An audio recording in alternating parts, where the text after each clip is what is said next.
The SUV exploded. 8-year-old Zara screamed from inside the inferno, trapped upside down, flames devouring the back seat. Her father, Marcus "Ghost" Williams, president of the Hells Angels, was pinned under twisted steel, drowning in his own blood, unable to reach her. 20 bystanders stood frozen with their phones raised, recording a child burning alive. Then a homeless black teenager nobody had ever noticed sprinted past them all. Javon didn't hesitate, didn't think, just ran straight into the fire.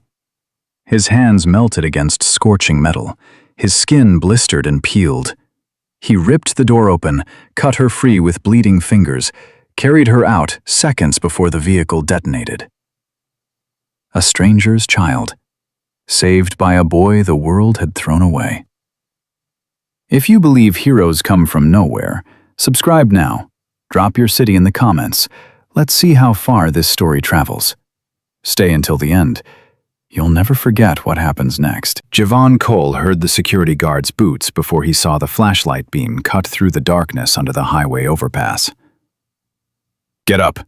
Now." Javon was already moving.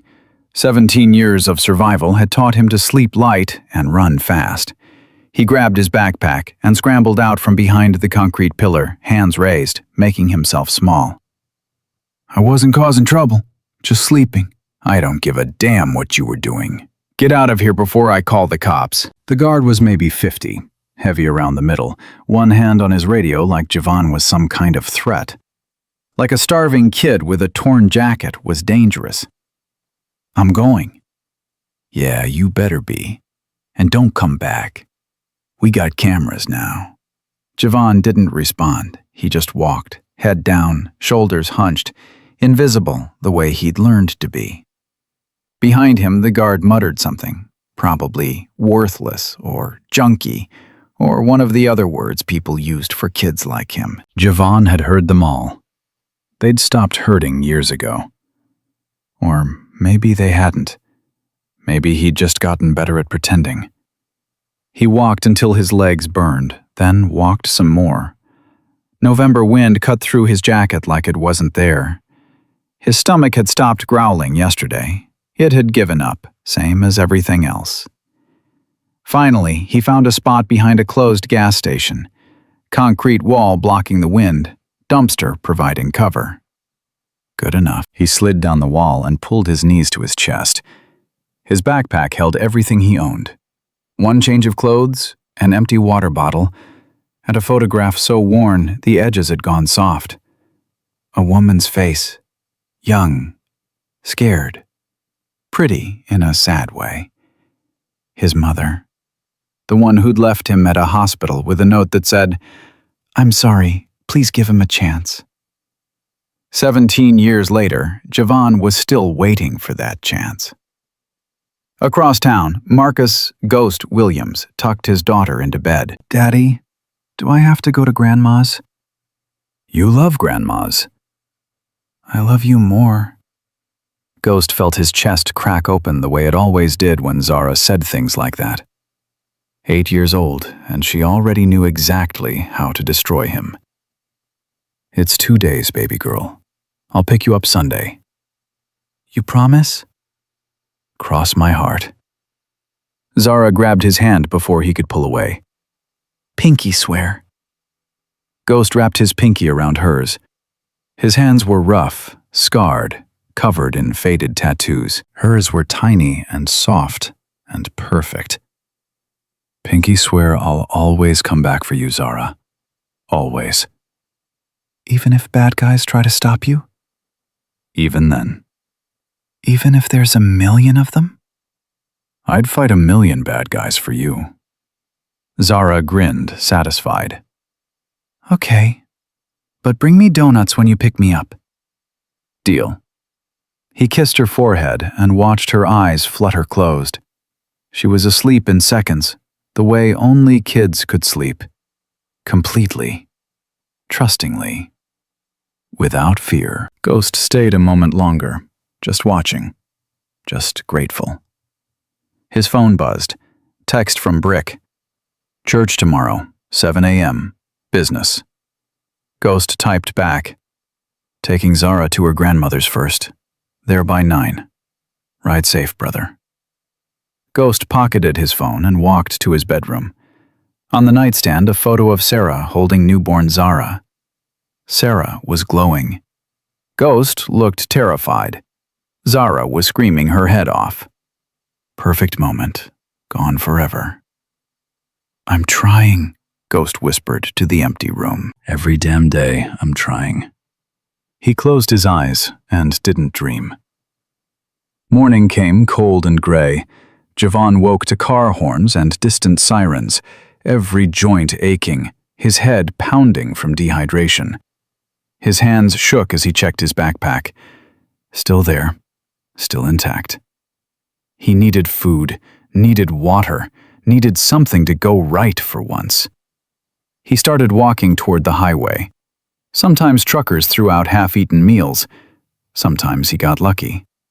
Today, luck would find him, just not the way he expected. Ghost loaded Zara into the SUV at 8 sharp. She was bouncing, wide awake, clutching her stuffed rabbit, Mr. Buttons, and talking a mile a minute. "Daddy, can we get donuts?" "We just ate breakfast." "Donuts aren't breakfast. Donuts are donuts." "That's not how that works." "Grandma says it is." "Grandma spoils you rotten." "That's her job." Ghost laughed and shook his head. Where did she get this stuff? 8 years old and already winning every argument. He buckled her booster seat straps, checked them twice, checked them a third time. "Daddy, you always check 1,000,000 times." "Because you're worth 1,000,000 times." "That's mushy." "Deal with it." He climbed into the driver's seat, started the engine. Classic rock on the radio, Sweet Home Alabama. And Zara immediately started singing along, way off-key, at maximum volume. Ghost grinned and pulled out of the driveway. 3 miles away, a man named Blake Sutton Jr. was still drunk from the night before, slumped behind the wheel of his pickup truck, running his 4th red light of the morning. Javon walked along the highway shoulder, scanning the ground for anything useful. Dropped change, fast food bags with leftover fries. Once he'd found a $20 bill and eaten like a king for 3 days. Today, nothing. A black SUV rumbled past, a little girl in the back seat singing, waving her arms like she didn't have a care in the world. Javon watched it go and felt something twist in his gut. Not hunger this time. Something worse. That kid had someone who loved her, someone who kept her safe, someone who'd fight 1,000,000 bad guys for her. Must be nice. He looked away and kept walking. Then he heard it. Tires screaming, metal shrieking, a sound like the world being torn apart. Javon spun around. The black SUV was airborne. A pickup had slammed into it at full speed, T-boning it so hard the vehicle flipped sideways. Once. Twice. It rolled off the road and landed on its roof 30 feet from where Javon stood. For one heartbeat, everything was silent. Then flames erupted from the engine. Ghost couldn't breathe. He was upside down, blood in his eyes, pain everywhere. His chest, his neck, his leg. Something was wrong with his leg. Something was very wrong. "Zara!" No answer. "Zara!" Coughing, crying, a small voice, terrified. "Daddy, Daddy, I can't move. Daddy, it's hot." She was alive. Thank God, thank God. "I'm coming, baby. Hold on. Daddy's coming." He tried to move and screamed. His leg was pinned. His arm was trapped. The seatbelt was cutting into his chest, holding him in place. Smoke filled the cab, thick, black. He could hear fire crackling, growing, hungry. "Daddy!" "I'm here, baby. Daddy's right here." Through the shattered windshield, he could see people standing there, watching, holding up their phones. Nobody was moving. Nobody was coming. "Daddy!" Ghost's voice broke. "Someone's going to help us. Someone's going to—" The smoke was getting thicker.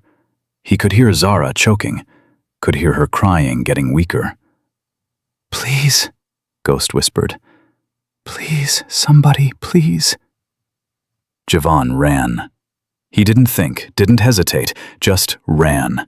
People were getting out of their cars now, pointing, shouting, recording with their phones. Nobody moved toward the burning SUV. Javan blew past them all. "Kid, stop! It's going to blow!" He didn't stop, couldn't stop. He could hear screaming from inside that vehicle, a child screaming for her father. The heat hit him like a wall. He threw his arm up and pushed through. The SUV was on its roof, flames spreading fast from the engine. Smoke poured from every crack. "Hello? Can you hear me?" "Help us, please!" A man's voice, desperate, breaking, and underneath it, a little girl crying.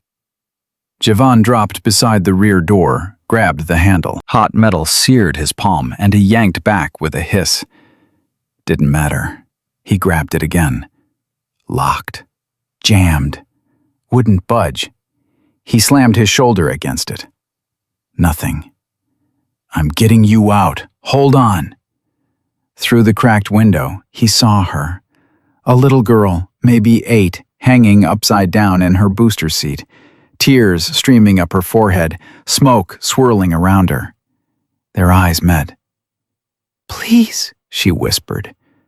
"Please don't leave me." "I'm not leaving. I swear to God, I'm not leaving." Javan looked around frantically, found a chunk of twisted metal on the ground, grabbed it, swung it at the window with everything he had. Glass exploded. He dove through the opening, ignoring the shards slicing his arms. The heat inside was unbearable. His lungs burned with every breath. The girl's booster seat was crushed. Her seatbelt was jammed. She reached for him with tiny hands, sobbing, "I want my daddy." "I know, sweetheart. I'm going to get you to your daddy, but I need you to hold real still for me. Can you do that?" She nodded, trembling. Javan grabbed a piece of broken glass, started sawing at the seatbelt straps. His hands were slick with blood. The fabric was thick. Too thick. "What's your name?" "Zara." "That's pretty. I'm Javan. You're doing great, Zara. You're the bravest kid I ever met." "I'm scared." "Me too. But we're getting out of here together. I promise." First strap snapped. The fire was closer now.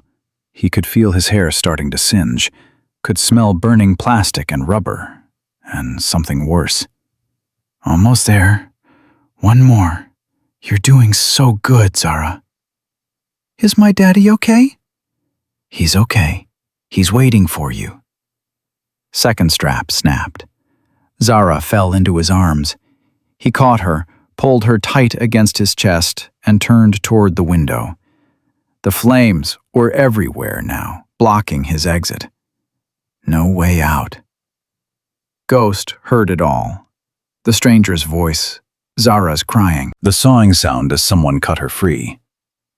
"Who's there? Who's got my daughter?" "I've got her. I'm getting her out."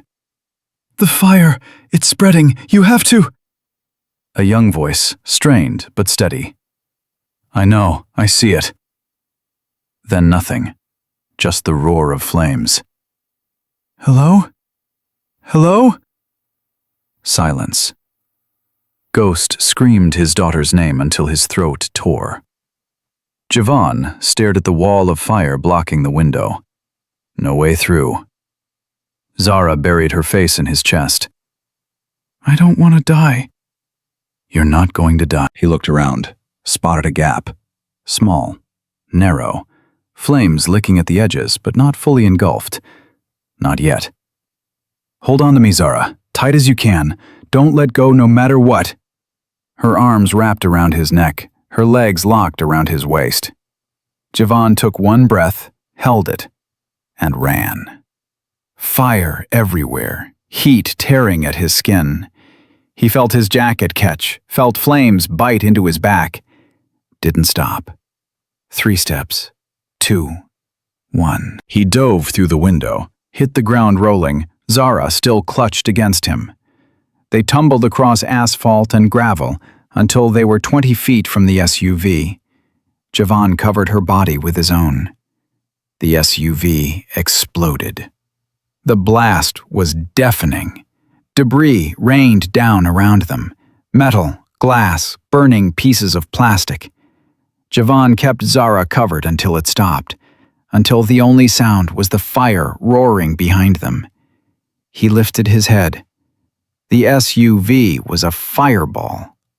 Nothing could survive that. Nothing. Zara started screaming. "Daddy! Daddy! No! Daddy! No!" She fought against Javan's arms, trying to run back toward the flames.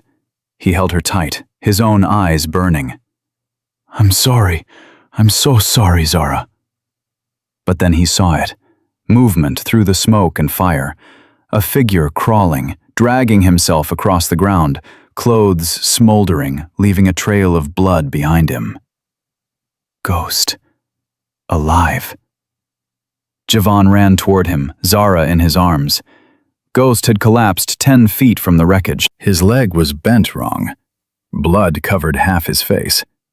But his eyes were locked on his daughter. "Zara, baby." Javan set her down. She threw herself onto her father, sobbing, tiny arms wrapped around his neck. "Daddy, I thought you died. I thought you were gone." Ghost's hand came up, shaking, and cradled her head. "I'm here. I'm not going anywhere. I promised, remember? Pinky swear." Javan stepped back. His hands were a ruined mess of burns and cuts. His arms were sliced open. His back felt like someone had poured acid on it. But they were alive. Both of them. Alive. He'd done it. He'd actually done it. Ghost looked up at him. Their eyes met. "Who are you?" Javan shook his head. "Nobody. You just saved my daughter. That makes you somebody." Sirens in the distance, getting closer.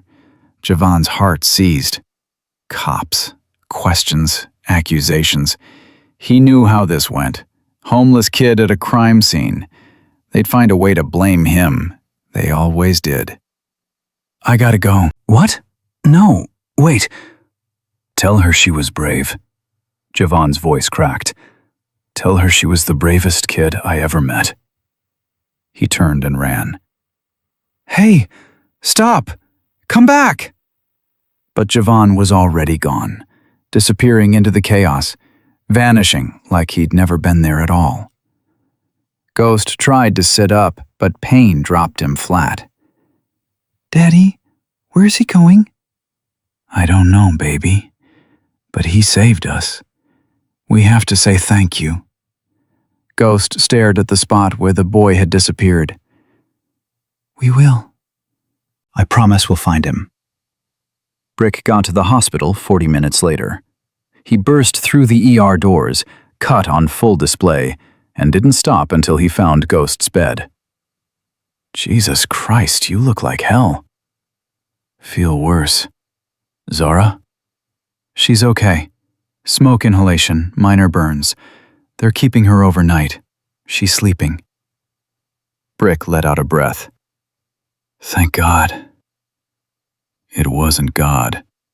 Ghost grabbed Brick's arm. "It was a kid. Homeless.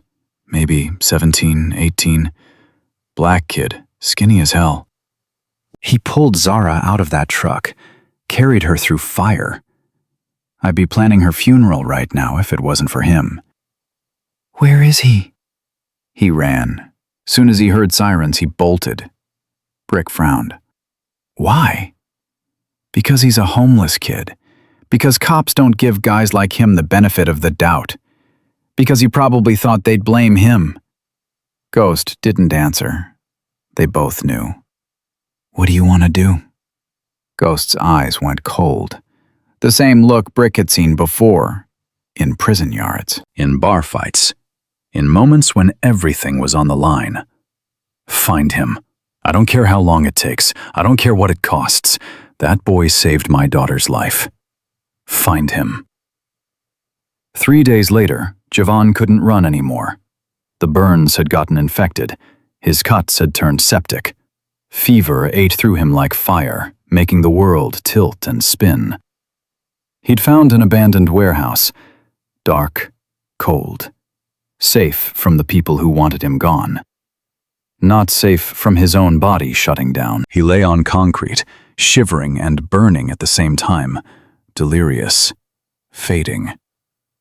In his fever dreams, he saw Zara's face, her eyes wide with terror, her voice small and scared. "Please don't leave me." "I didn't," Javon whispered to the darkness. "I didn't leave." He closed his eyes. Maybe this was it. Maybe this was how it ended. Alone in the dark, same as always. At least he'd done one good thing. At least someone would remember him. Brick stood at the warehouse entrance, flashlight cutting through the darkness. "You sure about this?" Tommy nodded. "Security guard said he ran a kid off from here last week. Matches the description." They moved inside, boots echoing, shadows everywhere. "Hello? Anybody here?" Nothing. They spread out, searched every corner. Tommy found him first. "Brick, over here!" Brick ran toward the voice and found Tommy crouched beside a figure slumped against the wall. A kid, thin, shaking, hands wrapped in bloody rags. Brick checked his pulse.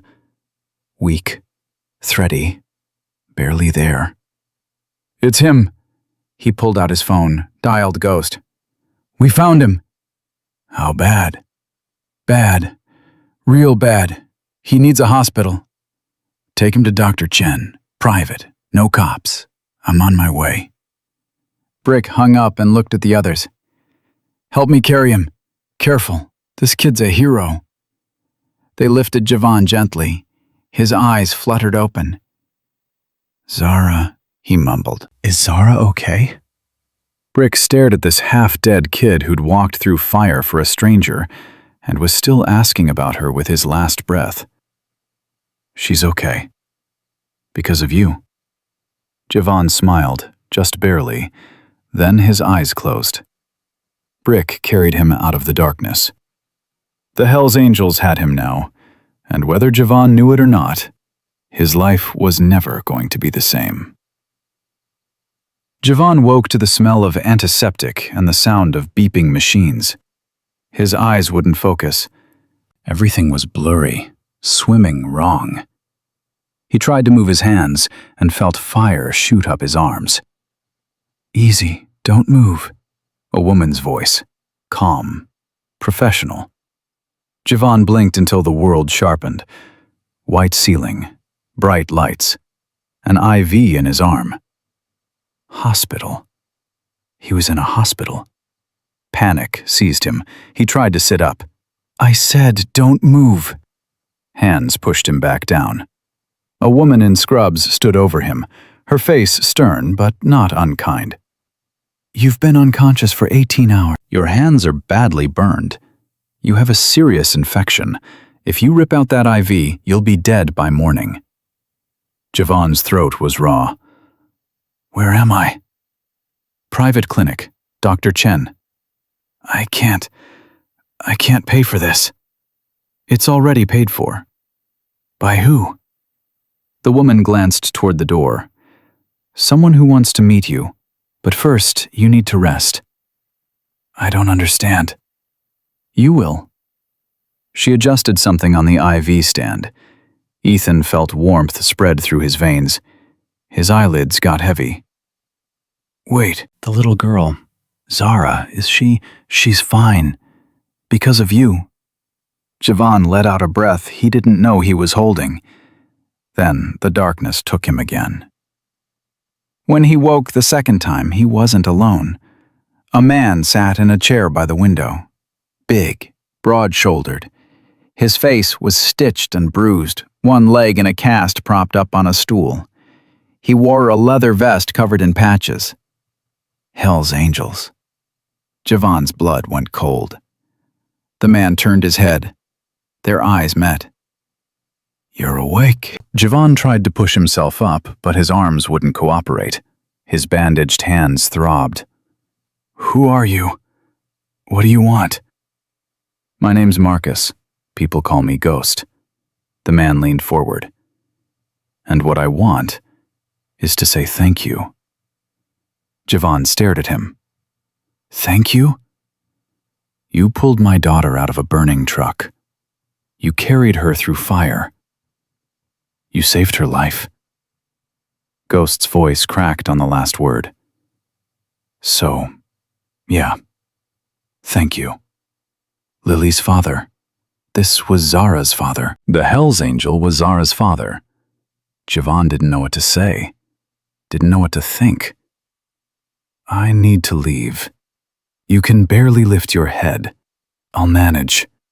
Kid, you almost died. You had a fever of 104 when my guys found you. Another few hours you'd be in a morgue instead of a bed." Ghost shook his head. "You're not going anywhere until Dr. Chen says you're healed." "I can't pay for this." "I already told you it's covered. I don't want your money. It's not charity, it's a debt. You gave me back my daughter. That's worth more than I could ever repay." Ghost stood slowly, grimacing as he put weight on his bad leg. "Now stop arguing and rest. We'll talk more when you're stronger." He limped toward the door. "Why?" Javon's voice stopped him. "Why do you care what happens to me?" Ghost turned. "Because you didn't have to run into that fire. Nobody would have blamed you for standing there like everyone else. But you didn't. You ran toward my daughter when everyone else ran away." He paused. "That tells me who you are. And people like that deserve better than dying alone in an abandoned warehouse." He left.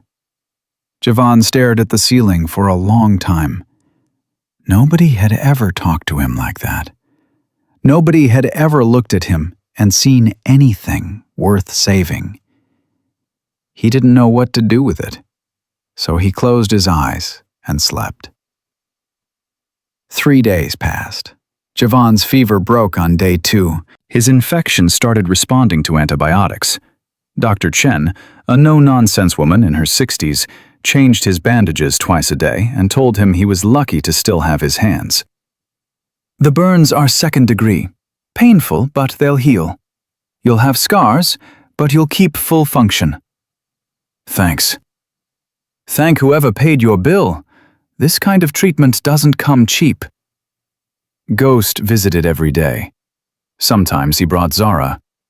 The first time Javon saw her, something cracked inside him. She walked into the room holding her father's hand, a stuffed rabbit tucked under her arm.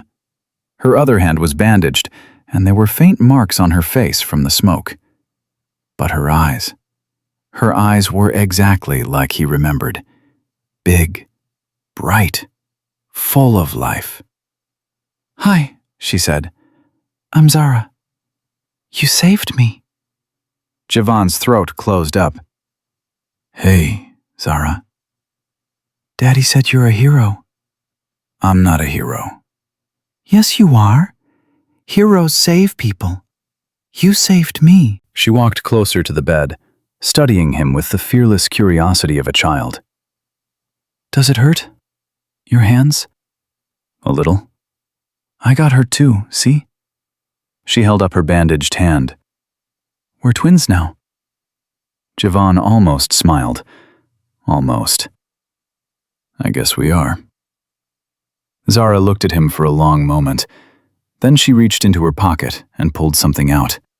A small charm, an angel with tiny wings. "This is for you. It's from my bracelet. Mommy gave it to me before she went to heaven." Javon's chest tightened.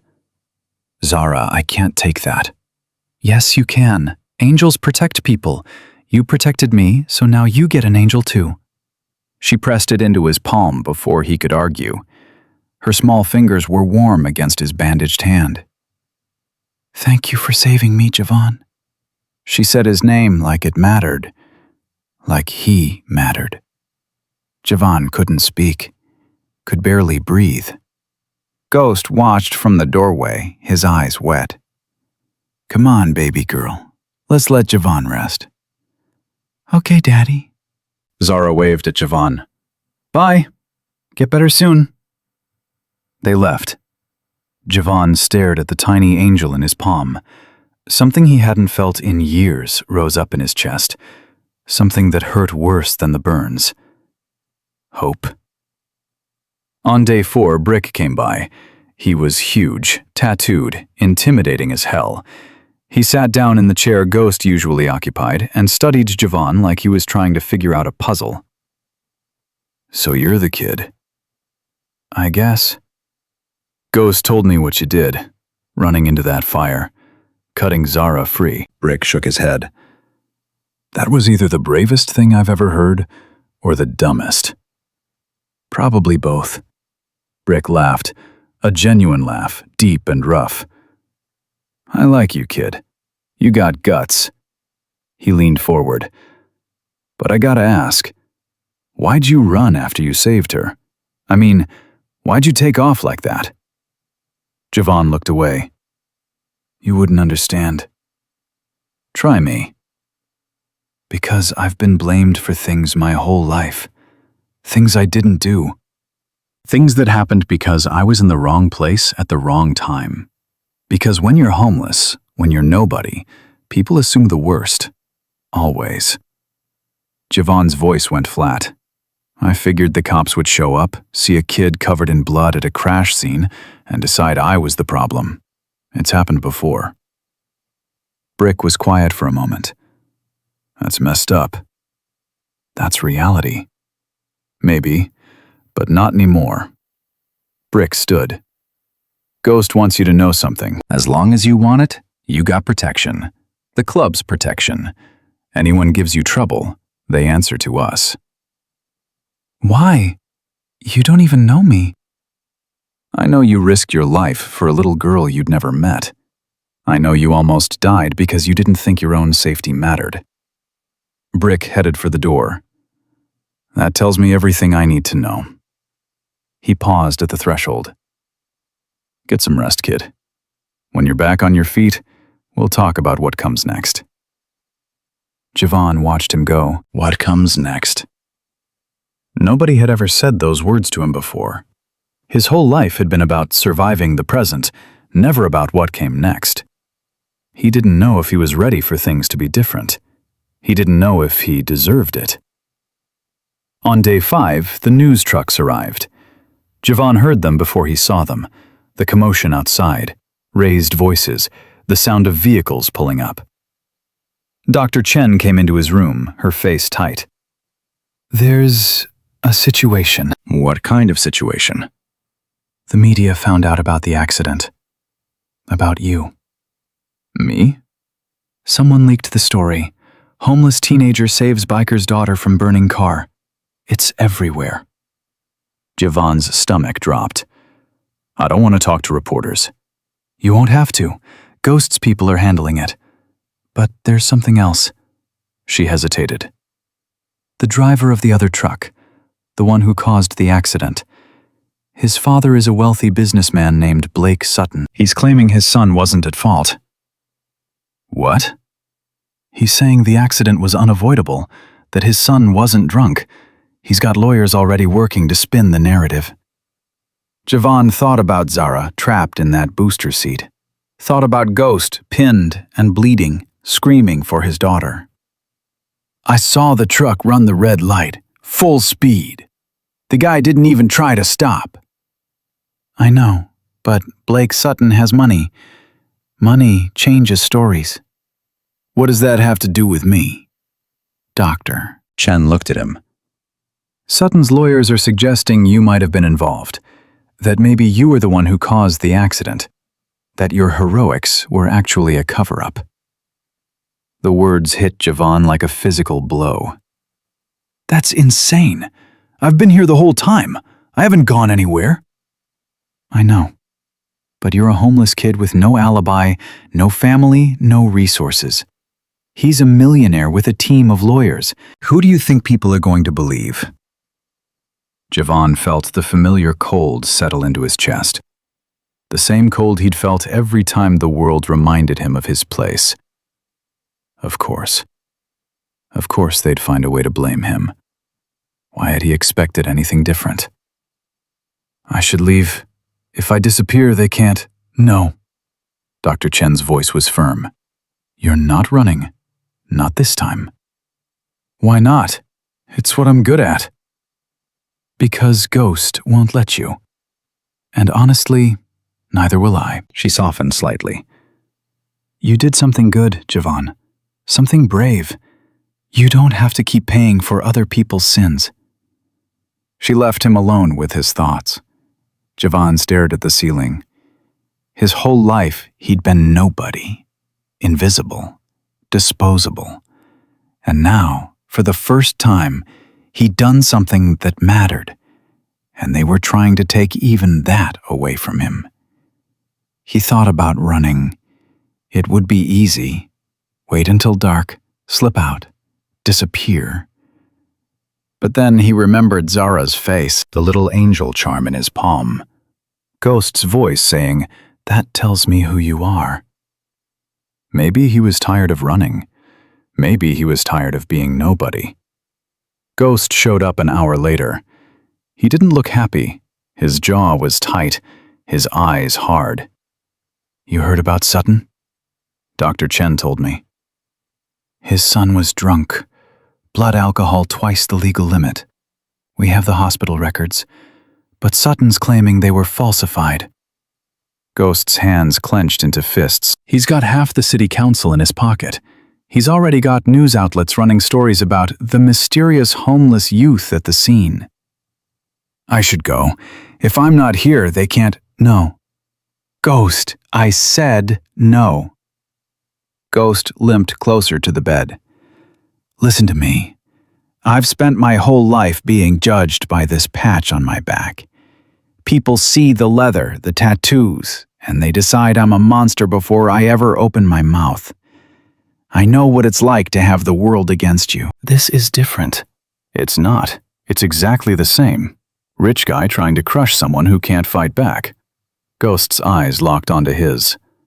But here's the thing, kid. You can fight back now. Because you are not alone anymore. I don't even know you. You saved my daughter's life. That makes you family. Ghost pulled something from his pocket. A phone. One of the bystanders had a dash cam, caught the whole thing. Sutton's son running the red light. The impact. You running into the fire while everyone else stood there with their phones out. Javon's heart stuttered. What? Brick tracked them down this morning. The footage is clear. Sutton's son was at fault. You're a hero. Ghost set the phone on the bed. We're releasing it tomorrow. Every news station in the state. By this time next week, Blake Sutton will be the one trying to hide. Javon stared at the phone like it might bite him. Why are you doing this? I told you. You're family now. You don't even know my story. What if I'm exactly what they say? What if I'm just some criminal who... Are you? The question hung in the air. Javon thought about all the things he'd done to survive. The dumpsters he'd dug through. The nights he'd spent shivering in doorways. The times he'd been arrested for sleeping in the wrong place. But he'd never hurt anyone. Never stolen anything that wasn't garbage. Never done any of the things people assumed he did. No, he said quietly, I'm not. Then stop acting like you deserve what's happening to you. Stop accepting blame for things that aren't your fault. Ghost leaned closer. I don't know your story, but I know what I saw. I know my daughter is alive because of you. And that's enough. Javon's eyes burned. He didn't cry. He hadn't cried in years, but something cracked inside him anyway. "I don't know how to do this," he whispered. "I don't know how to have people who give a damn." Ghost's hand came down on his shoulder. Warm, solid, real. "You learn, one day at a time, and we'll be here while you figure it out." For the first time since he could remember, Javon believed him. The footage dropped at 6 in the morning. Brick sent it to every news outlet in the state. Local stations, national networks, online platforms. By 7, it was everywhere. The dashcam video showed everything. Blake Sutton Jr.'s pickup truck blowing through the red light at 67 miles per hour. The impact that sent Ghost's SUV airborne. The explosion. And then, clear as day, a skinny black teenager sprinting past a crowd of frozen bystanders, diving straight into the flames. The clip of Javon carrying Zara out, his clothes smoking, her tiny arms wrapped around his neck. That one got 5 million views in 2 hours. By 8, the narrative had completely flipped. News anchors called Javon a hero. Social media exploded with support. #ProtectJavon started trending. Politicians who'd been silent suddenly had opinions about justice and accountability. And Blake Sutton's lawyers went dark. Javon watched the coverage from his hospital bed, feeling like he was watching someone else's life. "This can't be real." "It's real." Ghost sat beside him, arms crossed. "And it's just the beginning." "What do you mean?" "Sutton's not going to take this lying down. He's got too much money, too much ego. He'll try something else. He always does." "So what do we do?" "We wait. We watch. And when he makes his move, we hit back harder." Ghost looked at him. "You ready for that?" Javon thought about the years he'd spent hiding, running, making himself small. "Yeah," he said. "I'm ready." But he wasn't. Not really. Because he still didn't know what it meant to have people in his corner. Still didn't know how to trust that they wouldn't disappear. 2 days later, Javon was released from the clinic. He stood outside, blinking in the sunlight, wearing clothes Ghost had brought him. Clean jeans, a warm jacket, boots that actually fit. 3 weeks ago, he'd been starving under a highway overpass. Now he was standing in front of a private clinic, wearing new clothes, with nowhere to go. "You okay?" Javon turned. Brick stood beside a row of motorcycles, arms crossed over his massive chest. Behind him, a dozen other bikers waited, all Hell's Angels, all watching him. "I don't know where I'm supposed to go." "That's easy. You're coming with us." "Where?" "The clubhouse. Ghost's orders." Javon hesitated. I don't belong with you guys. You're just the kid who saved the president's daughter, which means you're family. And family comes home." Brick tossed him a helmet. "Get on. Time to see where you'll be staying." Javon caught the helmet, stared at it. "I've never been on a motorcycle before." "Then today's your lucky day." He climbed on behind Brick. The engine roared to life, and then they were moving. The wind hitting his face, the sound of a dozen bikes thundering around him. For a moment, Javon forgot to be afraid. For a moment, he felt something he hadn't felt in years. Free. The Hells Angels clubhouse was a converted warehouse on the edge of town. Brick pulled up front, and the other bikes fell in around them. Javon climbed off, his legs shaking. Not from fear, from something else, something he couldn't name. "This way," Brick led him inside.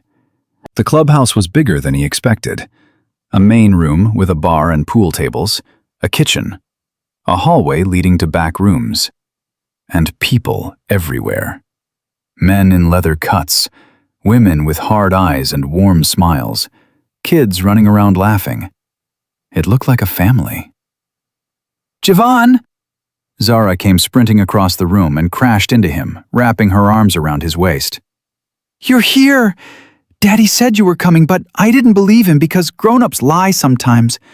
But you're really here! Despite everything, Javon smiled. Hey, Zara. Come see my room. I have a whole corner just for Mr. Buttons, and Daddy got me new crayons. I can draw you a picture. Maybe later, baby girl. Ghost appeared behind her, looking better than he had in the hospital, still limping, but stronger. Let Javon settle in first.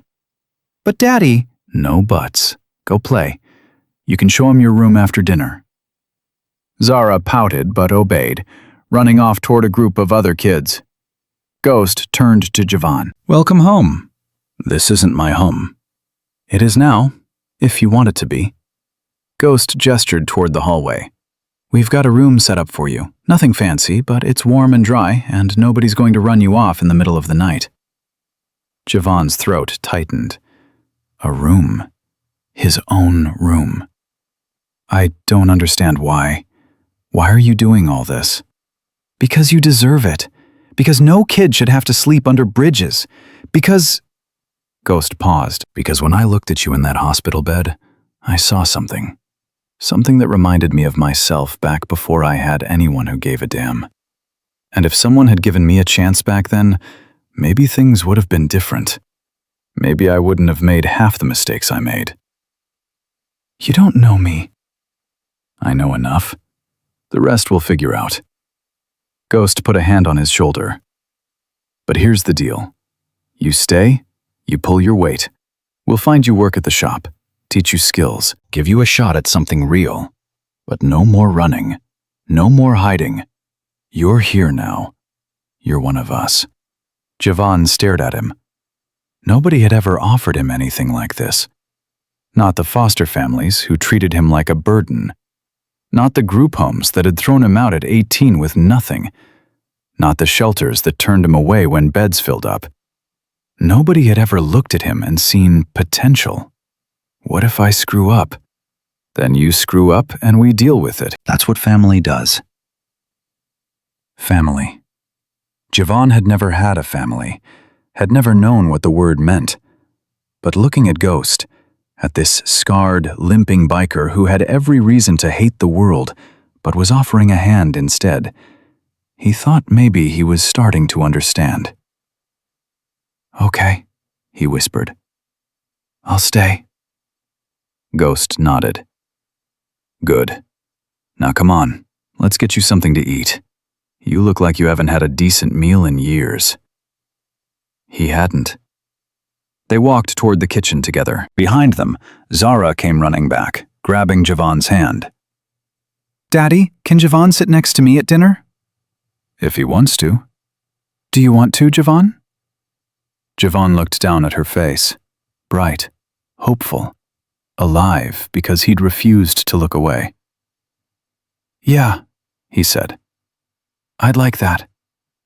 Zara beamed, and somewhere deep in his chest, in a place that had been cold and dead for 17 years, something finally started to thaw. That night, after dinner, Javon sat alone in his new room. It was small, a bed, a dresser, a window, nothing fancy. It was the nicest place he'd ever lived. He pulled the angel charm from his pocket, stared at it in the dim light. Zara's voice echoed in his head. Angels protect people. He didn't know if he believed in angels, didn't know if he believed in anything anymore. But he believed in Zara, in Ghost, in the strange, rough family that had claimed him for reasons he still didn't understand. Maybe that was enough. He lay down on the bed, his bed, and stared at the ceiling. Tomorrow, Blake Sutton would make his move. The fight wasn't over. The danger wasn't past. But for the first time in his life, Javon Cole wasn't facing it alone. He closed his eyes, and for the first time in years, he didn't dream about fire. He dreamed about home. The peace lasted exactly 6 days. Javon was in the garage learning how to change oil on a Harley when Brick's phone rang. He watched the big man's face go from relaxed to stone in under 3 seconds. When? A pause. How many? Another pause. Don't let them inside. I'm on my way.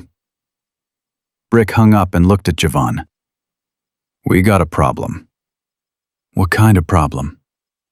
The kind with badges. They walked into the main room to find Ghost already there, surrounded by half a dozen club members. His jaw was tight. His eyes were cold. How many? Ghost asked. 6 cruisers plus 2 unmarked. Brick crossed his arms. They got a warrant. For what? Trespassing, criminal mischief, destruction of property. Brick's voice dropped. For Javon. The room went silent. Javon felt the blood drain from his face. What? Blake Sutton filed charges this morning. Claims you broke into his son's hospital room and threatened him. That's insane. I've been here the whole time. I haven't gone anywhere. I know, but Sutton has 3 witnesses who say otherwise. They're lying. Of course they're lying, but the cops don't care about truth. They care about warrants. Ghost turned to face Javon. This is his play. He couldn't destroy the dashcam footage, so he's coming at you sideways. Javon's hands started shaking. The familiar panic rose in his chest. The same panic he'd felt every time authority figures came for him. Every time he'd been blamed for something he didn't do. I should run. If I'm not here. No. Ghost's voice cut through his panic like a blade. You run. You look guilty. That's exactly what he wants. Then what do I do? You stay. You trust us. Ghost looked around the room. Everyone out front, full colors. We're not letting them take him without a fight. The room erupted into motion. Javon grabbed Ghost's arm. Wait, you can't do this. You'll get arrested. All of you. Maybe. I'm not worth that. Ghost stopped, turned. His eyes bore into Javon's. My daughter is alive because of you. You think I'm going to let some rich bastard railroad you into prison? He shook his head. Not happening. Not while I'm breathing. Ghost, this is what family does, Javon. We fight for each other. Ghost's voice was steel. Now come on. Time to show Blake Sutton who he's dealing with. They walked outside together. The cops were already there. 6 cruisers, just like Brick said. Officers in tactical gear, hands on their weapons. And behind them, news vans, cameras, reporters. Sutton had made sure the whole city would be watching. Ghost stepped forward. Behind him, 15 Hell's Angels formed a wall. Javon stood in the middle, his heart pounding so hard he could hear it in his ears. A detective in a cheap suit approached, warrant in hand. Marcus Reeves, we have a warrant for the arrest of Ethan Cole. Step aside. On what grounds? Trespassing, criminal threats, destruction of property. Those charges are garbage and you know it. That's for a judge to decide. Now step aside or I'll add obstruction to the list. Ghost didn't move. You really want to do this, detective? In front of all these cameras? The detective glanced at the news crews. His jaw tightened. The warrant is valid. I'm just doing my job. Your job is protecting people, not doing Blake Sutton's dirty work. I don't know what you're talking about. Yeah, you do. Ghost took a step closer. I know Sutton owns half the department. I know he's got judges on payroll. But this kid saved my daughter's life. He's not a criminal. He's a hero. And if you drag him out of here in cuffs, the whole country is going to know exactly what kind of cop you are. The detective's face reddened. Last warning, Reeves. Step aside. No. The word hung in the air like a gunshot. For a long moment, nobody moved. Then a small voice cut through the tension. Daddy? Everyone turned. Zara stood in the doorway of the clubhouse, clutching Mr. Buttons. Her eyes were wide, scared. Ghost's expression cracked. "Baby, go back inside." Why are the police here? Are they going to take Javon away? "Zara, please." But Zara was already moving. She ran past her father, past the line of bikers, straight toward Javon. She grabbed his hand and turned to face the cops. You can't take him. He saved me. He's a hero. The cameras went crazy, flashes everywhere, reporters shouting questions. The detective looked at the little girl clinging to the homeless teenager, then at the wall of bikers, then at the cameras capturing every second. "This is a circus," he muttered. "It's about to get worse if you don't walk away." Ghost's voice was ice. "You want to arrest a kid for fake charges while an 8-year-old cries on national television? Be my guest. But I promise you, your career won't survive it." The detective hesitated. His radio crackled. He stepped away, spoke quietly, then came back. "We're leaving. For now." He pointed at Javon. "But this isn't over. Sutton isn't going to stop. Neither are we." The cops retreated. The cruisers pulled away one by one. The moment they were gone, Javon's legs gave out. Ghost caught him before he hit the ground. "Easy, easy. It's over." "It's not over. You heard him. Sutton won't stop." "Then we won't either." Zara was still holding Javon's hand. She looked up at him with those big, trusting eyes. Don't worry, Javon. Daddy won't let the bad men get you. Javon looked at her, at Ghost, at the brothers who had just risked arrest to protect him. Why? His voice broke. I don't understand why you're doing this. Ghost knelt down so they were eye level. Because you're worth fighting for, even if you don't believe it yet. He helped Javon to his feet and guided him back inside. The cameras kept rolling. By nightfall, the footage was everywhere. News anchors played the clip on loop, Zara running to Javon, grabbing his hand, standing between him and the police. The image of a tiny girl protecting her rescuer while a line of bikers stood guard. The internet exploded.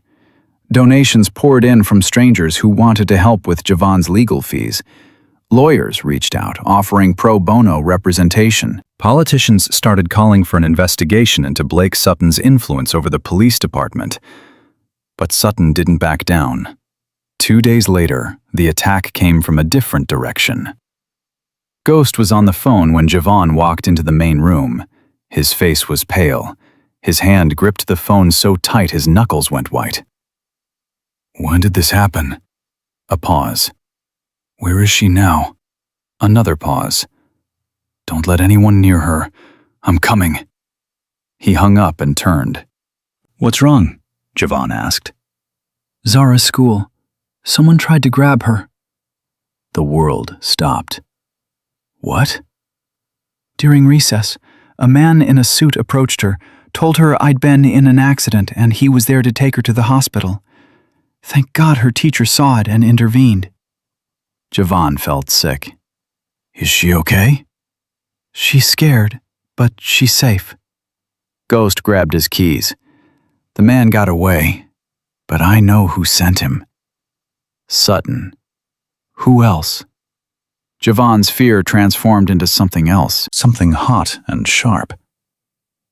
He's going after a child, an 8-year-old girl. He's desperate. The public is turning against him. His son is facing charges. His reputation is destroyed. Ghost headed for the door. And desperate men do desperate things. What are you going to do? Ghost stopped. Whatever I have to. He left. Javon stood alone in the empty room, his mind racing. Sutton had tried to frame him, had tried to have him arrested, and now he was targeting Zara, an innocent child, just to get revenge, because of Javon. Because he'd had the audacity to save a little girl's life. Something crystallized in Javon's chest. Something hard and cold and certain. He was done running. He was done being a victim. If Blake Sutton wanted a fight, Javon would give him one. Ghost brought Zara back to the clubhouse. She was quiet, clingy, nothing like the bright-eyed girl who'd given Javon her angel charm. "Daddy, why did that man want to take me?" "Because some people are bad, baby. But Daddy's going to keep you safe." "Promise?" "Always." But Javon saw the fear in Ghost's eyes, the helplessness. You could be the most dangerous man in the city and still be terrified when your child was threatened. That night, the club went on lockdown. Guards at every entrance. Nobody in or out without approval. Zara wasn't allowed outside. Javon wasn't allowed to leave the property. "This is my fault," Javon said when Ghost found him sitting alone in the kitchen. "If I hadn't stopped, if I'd just kept walking, then my daughter would be dead." Ghost sat down across from him. "Sutton isn't targeting Zara because of you. He's targeting her because of me. Because I wouldn't let him destroy an innocent kid. He'd be coming after her regardless." "You don't know that?" "Yeah, I do. Men like Sutton don't need reasons. They need targets. And anyone who stands up to them becomes one." Ghost leaned forward. "This isn't your fault, Javon. None of this is your fault." "Then why does it feel like it is?" "Because you've spent your whole life being told you're the problem.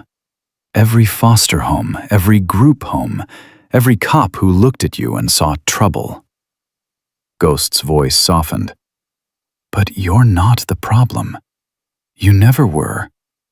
The problem is a world that throws away kids like you and then blames them for falling through the cracks." Javon's eyes burned. "I don't know how to be anything else. I've been nobody my whole life." "Then be somebody now. Not for me, not for Zara. For yourself." Ghost stood. "Sutton is coming for all of us, but we don't fight alone, and we don't give up. That's what family means." He left Javon alone with his thoughts. For hours, Javon sat in the dark, thinking about everything he'd lost, everything he'd never had, and everything he stood to gain if he was brave enough to reach for it. The next morning, Blake Sutton made a mistake. He held a press conference. The whole club gathered around the television to watch. Sutton stood at a podium, flanked by lawyers, looking every inch the grieving father. "My son has been vilified by the media," he said, his voice dripping with practiced sincerity. "A tragic accident has been twisted into a witch hunt, and the true criminals, the Hells Angels motorcycle gang that has terrorized our community for years, are being treated as heroes." "Unbelievable," Brick growled. "He's lying through his teeth," another brother said. Sutton continued, "I'm offering a reward of $50,000 for any information leading to the arrest of Javon Cole, the transient who has infiltrated this criminal organization. He is dangerous, he is unstable, and he must be brought to justice." Javon stared at the screen. $50,000 on his head now. "Everyone in the city will be looking for me." "Let them look," Ghost's voice was calm. "We've got cameras. We've got witnesses. We've got the truth. The truth doesn't matter if nobody believes it. Then we make them believe." The press conference ended. The screen cut to a news anchor discussing the escalating feud between the Hells Angels and one of the city's most prominent businessmen. Ghost turned off the television. "Brick, get me everything you can find on Blake Sutton. Business deals, property records, political donations, anything dirty." "On it." "Tommy, reach out to every lawyer who's contacted us. We need someone good, someone Sutton can't buy." "Done." Ghost looked at Javon. "And you're going to tell your story. On camera." To every reporter who will listen. What? Sutton is controlling the narrative. He's painting you as a criminal, a danger. The only way to fight that is to let people see who you really are. Ghost crossed his arms. You've spent your whole life invisible. Time to be seen. Javon's stomach churned. I don't know how to do interviews. I'll say something wrong. I'll make things worse. You'll be fine. You don't know that. No, I don't. Ghost's expression softened. But I know you walked into fire for my daughter. I know you almost died protecting a child you'd never met. That's who you are, Javon. And it's time the world saw it. 3 hours later, a reporter named Simone Harper arrived at the clubhouse. She was older, maybe 50, with sharp eyes and no patience for small talk. She worked for an independent outlet that had built its reputation on exposing corruption. I've been investigating Sutton for years, she told Ghost. He's got his fingers in everything. Construction bids, police contracts, even the foster care system. Javon looked up. Foster care? His company runs 3 group homes in the county. The conditions are atrocious. Kids sleeping on floors, food shortages. But he's got enough connections to keep the inspectors away. Something clicked in Javon's head. What are the names of the homes? Simone checked her notes. Sunrise Youth Center, New Horizons Group Home, and Lakewood Residential. Javon's blood turned to ice. I lived at Lakewood. For 3 years.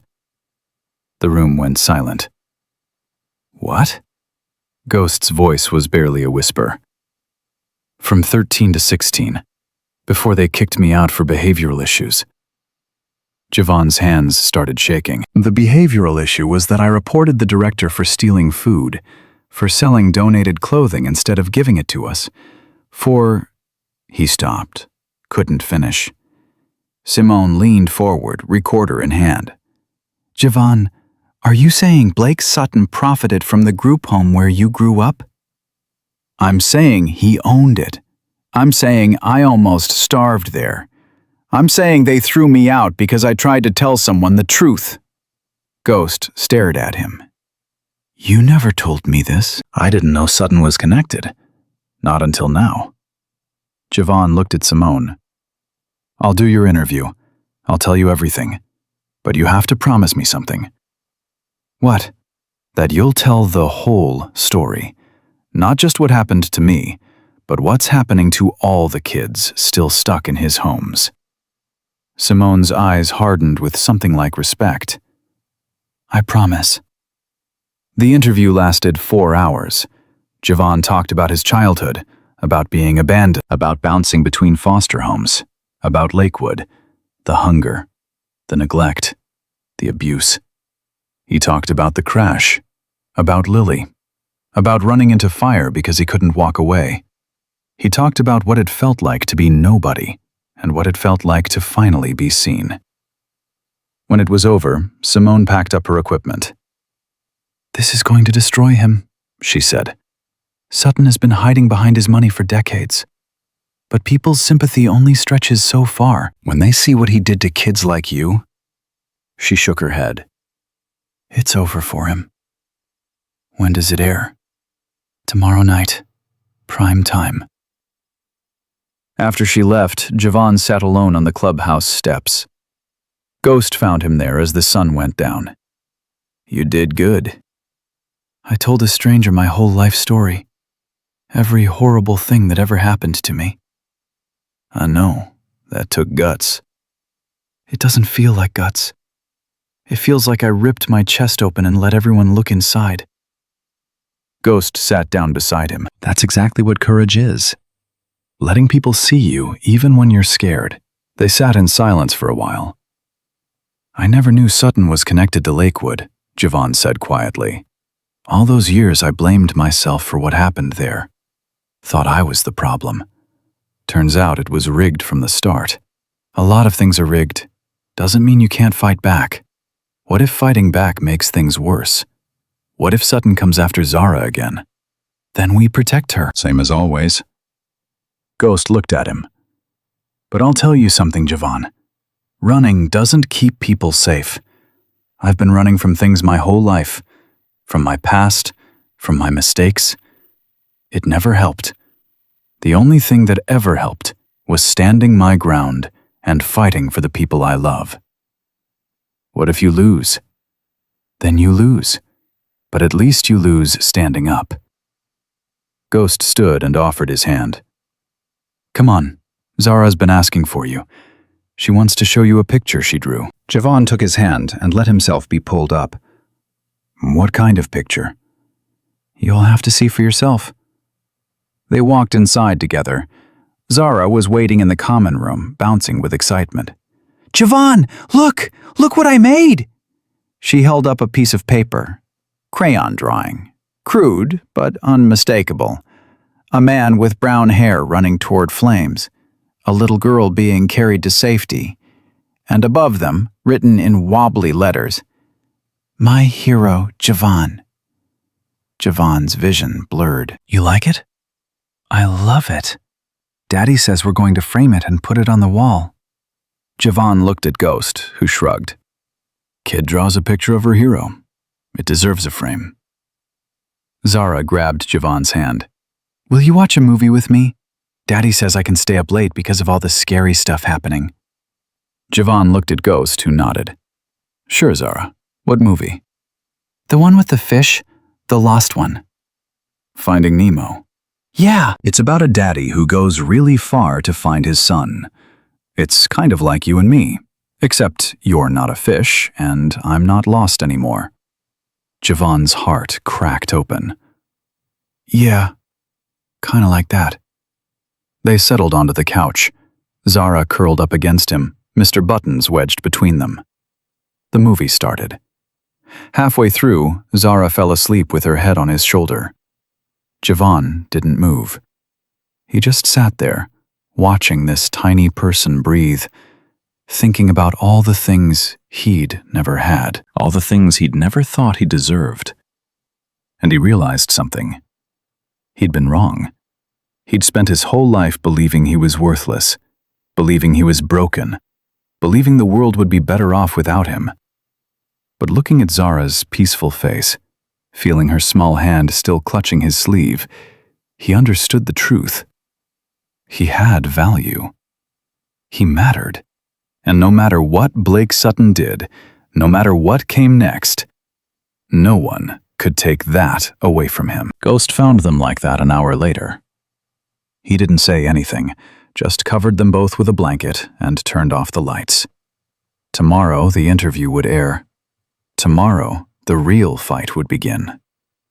But tonight, in this moment, Javon had something he'd never had before. A place where he belonged. A family that chose him. A home. The interview aired at 8. Every member of the Hells Angels crowded into the common room. Ghost sat in front, Zara on his lap. Brick stood by the door, arms crossed. Javon sat alone in the corner, feeling like he might throw up. Simone Harper's face appeared on screen. Tonight, an exclusive investigation into one of the city's most powerful men. What we uncovered will shock you. The segment opened with the crash footage, the dashcam video that had already gone viral. Sutton's son running the red light. The impact. The explosion. Then Javon's face appeared. He looked younger on screen, scared, his bandaged hands visible as he spoke. I didn't think. I just ran. I could hear her screaming for her daddy. The room was dead silent. Simone's voice narrated over footage of Lakewood Group Home. But the story doesn't end there.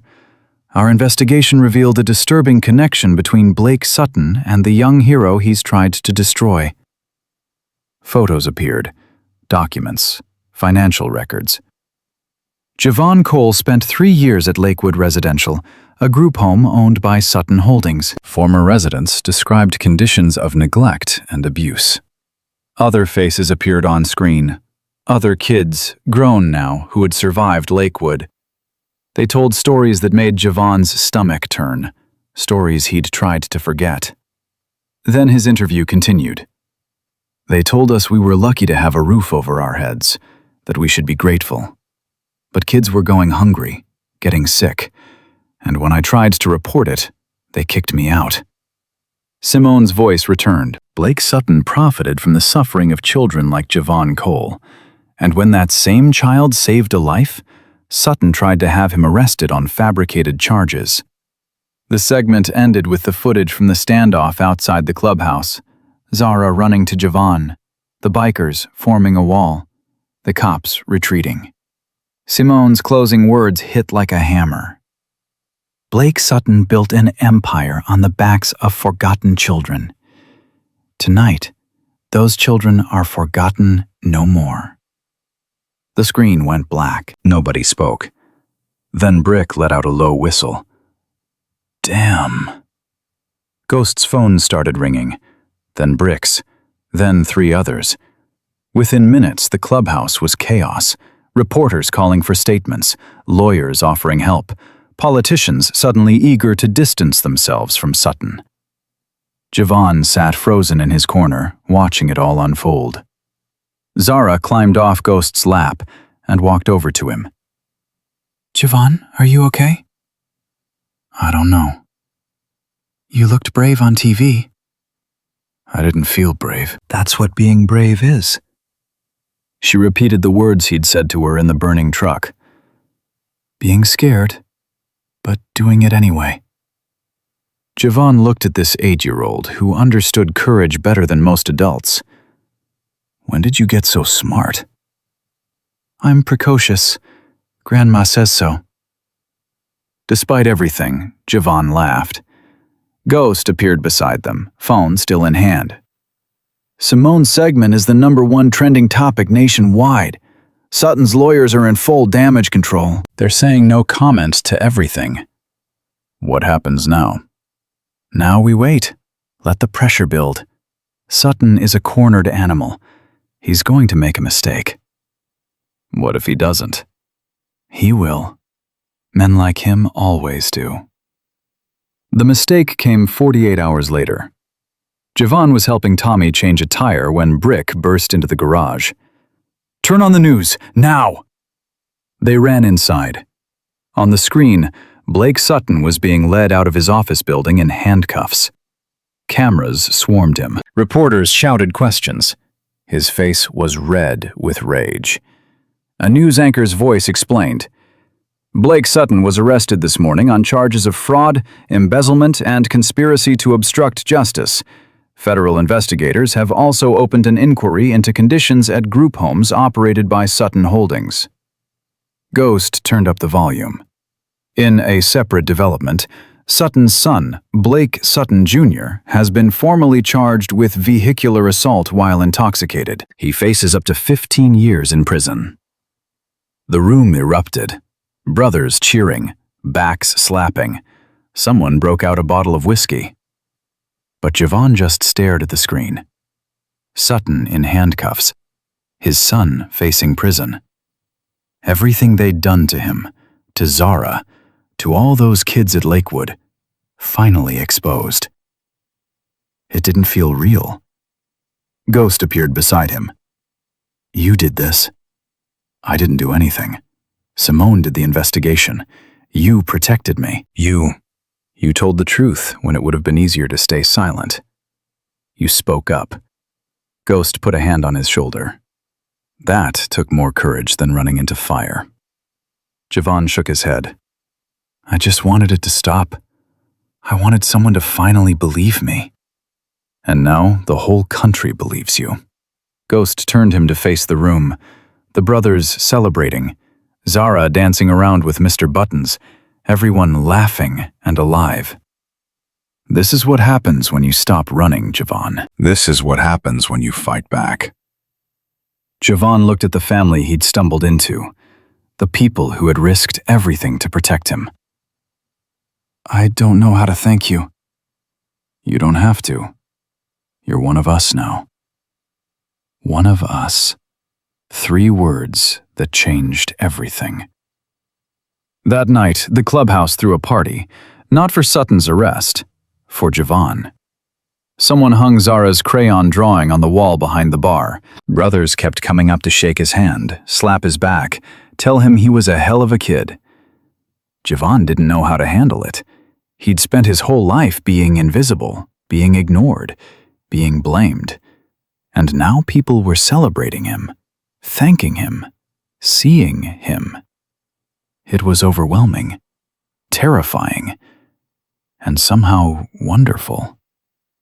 Brick found him hiding near the back door. Sneaking off? Just needed some air. I get it. This is a lot. Brick leaned against the wall beside him. When I first patched in, I didn't know how to be part of something either. Spent the first year waiting for someone to kick me out. Did it get easier? Eventually, once I realized they weren't going anywhere.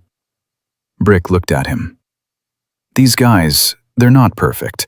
We've all done things we're not proud of. But when you're family, no matter what. I've never had that. You do now. Javon was quiet for a moment. What if I screw it up? What if I do something wrong and they all... Then you apologize, you make it right, and you keep going. Brick shrugged. That's how family works. You don't get thrown away for making mistakes. You get helped. Helped. Another word Javon didn't know how to process. Come on. Brick pushed off the wall. Zara's looking for you. Something about teaching you a card game she made up. She made up a card game? Rules change every 30 seconds. It's chaos. You'll love it. Javon followed him back inside. Zara grabbed his hand the moment she saw him. Javon! Finally! I've been waiting forever. Forever, huh? At least 1,000,000 years. That's a long time. I know. Now come on. I have to teach you Zara's super fun card game before Daddy says it's bedtime. She dragged him to a table where a deck of cards lay scattered in no apparent order. Okay, so the rules are, red cards beat black cards except when it's raining. Is it raining? No, but it might be, so we have to be ready. She dealt cards with intense concentration. And if you get a queen, you have to make a silly face. What if I get a king? Then you have to say something nice about the person next to you. Javon looked at her. Did you make that rule just now? Maybe, she grinned. Play. He played. The rules did change every 30 seconds. He couldn't keep track of anything. He made silly faces for queens and said nice things for kings and lost spectacularly every single round. It was the most fun he'd had in years. Ghost watched from across the room, a faint smile on his face. He's good with her, Brick observed. Yeah, he is. What are you going to do with him? Ghost didn't answer for a moment. Kid needs stability, education, a real shot at a future. You thinking of making in the prospect? Maybe. Eventually. If he wants it. But first, I want to give him options. Help him get his GED. Maybe community college. Show him there's more to life than surviving. Brick nodded slowly. You're going soft, brother. Probably. Don't tell anyone. Secret safe with me.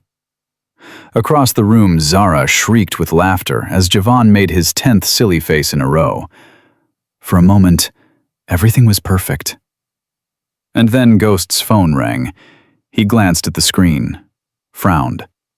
Unknown number. He stepped away from the noise and answered. Yeah? A pause. Who is this? Another pause. Longer. His face went pale. Say that again. Brick watched him, suddenly alert. Where did you get this information? Ghost's hand was shaking now. How do I know you're telling the truth? The call ended. Ghost stared at his phone like it had grown teeth. What's wrong? Brick moved closer. Ghost, talk to me. Ghost looked up. His eyes found Javon across the room. That was a private investigator. Someone hired him to track down Javon's birth mother. His mother? I thought she abandoned him at a hospital. She did, but she's been looking for him ever since. She finally tracked him down. Ghost's voice was barely a whisper. She's here, in the city. She wants to meet him. Brick stared. Are you serious? The PI sent proof. Hospital records, DNA match. It's real. Does Javon know? Not yet. Ghost watched the kid laughing with Zara, looking happier than he'd ever seen him. How do I tell him his mother's been alive this whole time? That she found them? You just tell him. That's all you can do. Ghost rubbed his face. This could destroy him. Or save him. I can't tell which. Then let him decide. It's his life. His choice. Ghost nodded slowly. Tomorrow. I'll tell him tomorrow. Let him have tonight. But across the room, Javon had stopped laughing. He was looking at Ghost, at the expression on his face. Something was wrong. Javon stood up. Zara, I'll be right back. He walked over to Ghost. What happened? Ghost and Brick exchanged a look. Nothing, just club business. You're lying. Ghost's jaw tightened. Javon, don't! Javon's voice was hard. I've been lied to my whole life, by everyone. Don't you start now. Ghost took a breath, let it out slow. You're right. I'm sorry. He gestured toward the back office. Come with me. There's something you need to know. They walked to the office in silence. Ghost closed the door behind them. Javon's heart was pounding. Is it Sutton? Did he? It's not Sutton. Ghost sat down behind the desk. I got a call tonight. From a private investigator. Okay. Someone's been looking for you, Javon. For years. They finally tracked you down. Javon's stomach dropped. Who? Ghost met his eyes. Your mother. The world tilted. What? Your birth mother. She's alive. She's been searching for you since you aged out of foster care. She's here, in the city. She wants to meet you. Javon couldn't breathe. His mother. The woman who'd left him at a hospital with nothing but a note? The face in the photograph he'd carried for 17 years. She was alive. She'd been looking for him. She wanted to see him. No. The word came out before he could stop it. Javon, no! He pushed back from the desk. She abandoned me. She left me with nothing. I almost died 100 times because of her. And now she just shows up? Now she wants to play mother? I know this is a lot. A lot! Javon laughed, but there was no humor in it. She had 17 years to find me. 17 years I spent sleeping in doorways, digging through garbage, getting kicked out of every place that was supposed to keep me safe. Where was she then? I don't have those answers. Only she does. I don't want her answers. I don't want anything from her. Ghost was quiet for a moment. That's your choice. I'll support whatever you decide, but I think you should hear her out. Why? Because not knowing will eat you alive. Trust me. Ghost's voice dropped. I spent years hating my old man for leaving. When he finally tried to reach out, I refused to see him. He died 6 months later, and I've regretted it every day since. Javon's hands were shaking. What if she's just like everyone else? What if she hurts me again? Then you walk away, but at least you'll know. At least you won't spend the rest of your life wondering. Javon sat back down. His chest felt like it was being crushed. I carried her picture for years. This old, worn photo someone left with me at the hospital. I used to stare at it and imagine what she was like. what she'd say if she found me. His voice cracked. And then I got older, and I stopped imagining, because it hurt too much to hope. I know. I don't know if I can do this. I don't know if I'm strong enough. You ran into fire for a stranger's child. You faced down a millionaire who wanted to destroy you. You told your story to the whole country. Ghost leaned forward. You're strong enough, Javon. You've always been strong enough. You just didn't have anyone to remind you. Javon wiped his eyes with the back of his hand. When does she want to meet? Whenever you're ready. Could be tomorrow, could be next month. There's no pressure. If I wait, I'll lose my nerve. Then don't wait.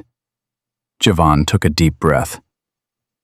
Tomorrow. Set it up for tomorrow. Ghost nodded. I'll make the call. He stood to leave, then paused. For what it's worth, I'm proud of you. Whatever happens tomorrow, you're not facing it alone. He left. Javon sat in the dark office for a long time. Tomorrow, he would meet the woman who'd given him life, and then walked away. Tomorrow, he would finally get the answers he'd been running from for 17 years. He didn't know if he was ready, but he was done running. The meeting was set for 3 o'clock at a coffee shop downtown. Neutral territory, public space. Ghost offered to come with him, but Javon said no.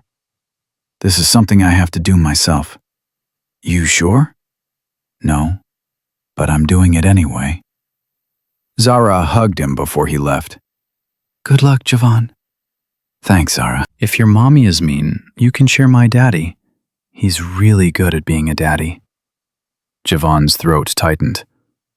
I'll keep that in mind. Brick drove him to the coffee shop, parked across the street. I'll be right here. Anything goes wrong, you come straight out. Nothing's going to go wrong. Maybe not, but I'm here anyway. Javon got out of the car. His legs felt like they were made of concrete. The coffee shop was small, cozy, only a handful of customers. He scanned the room and saw her immediately. A woman at a corner table, mid-40s, thin, tired-looking. Her hands wrapped around a coffee cup like she was trying to absorb its warmth. She looked up. Their eyes met, and Javon saw himself in her face. The same jawline, the same eyes, the same haunted expression he'd seen in mirrors his whole life. She stood. Javon? Her voice was thin, nervous, trembling.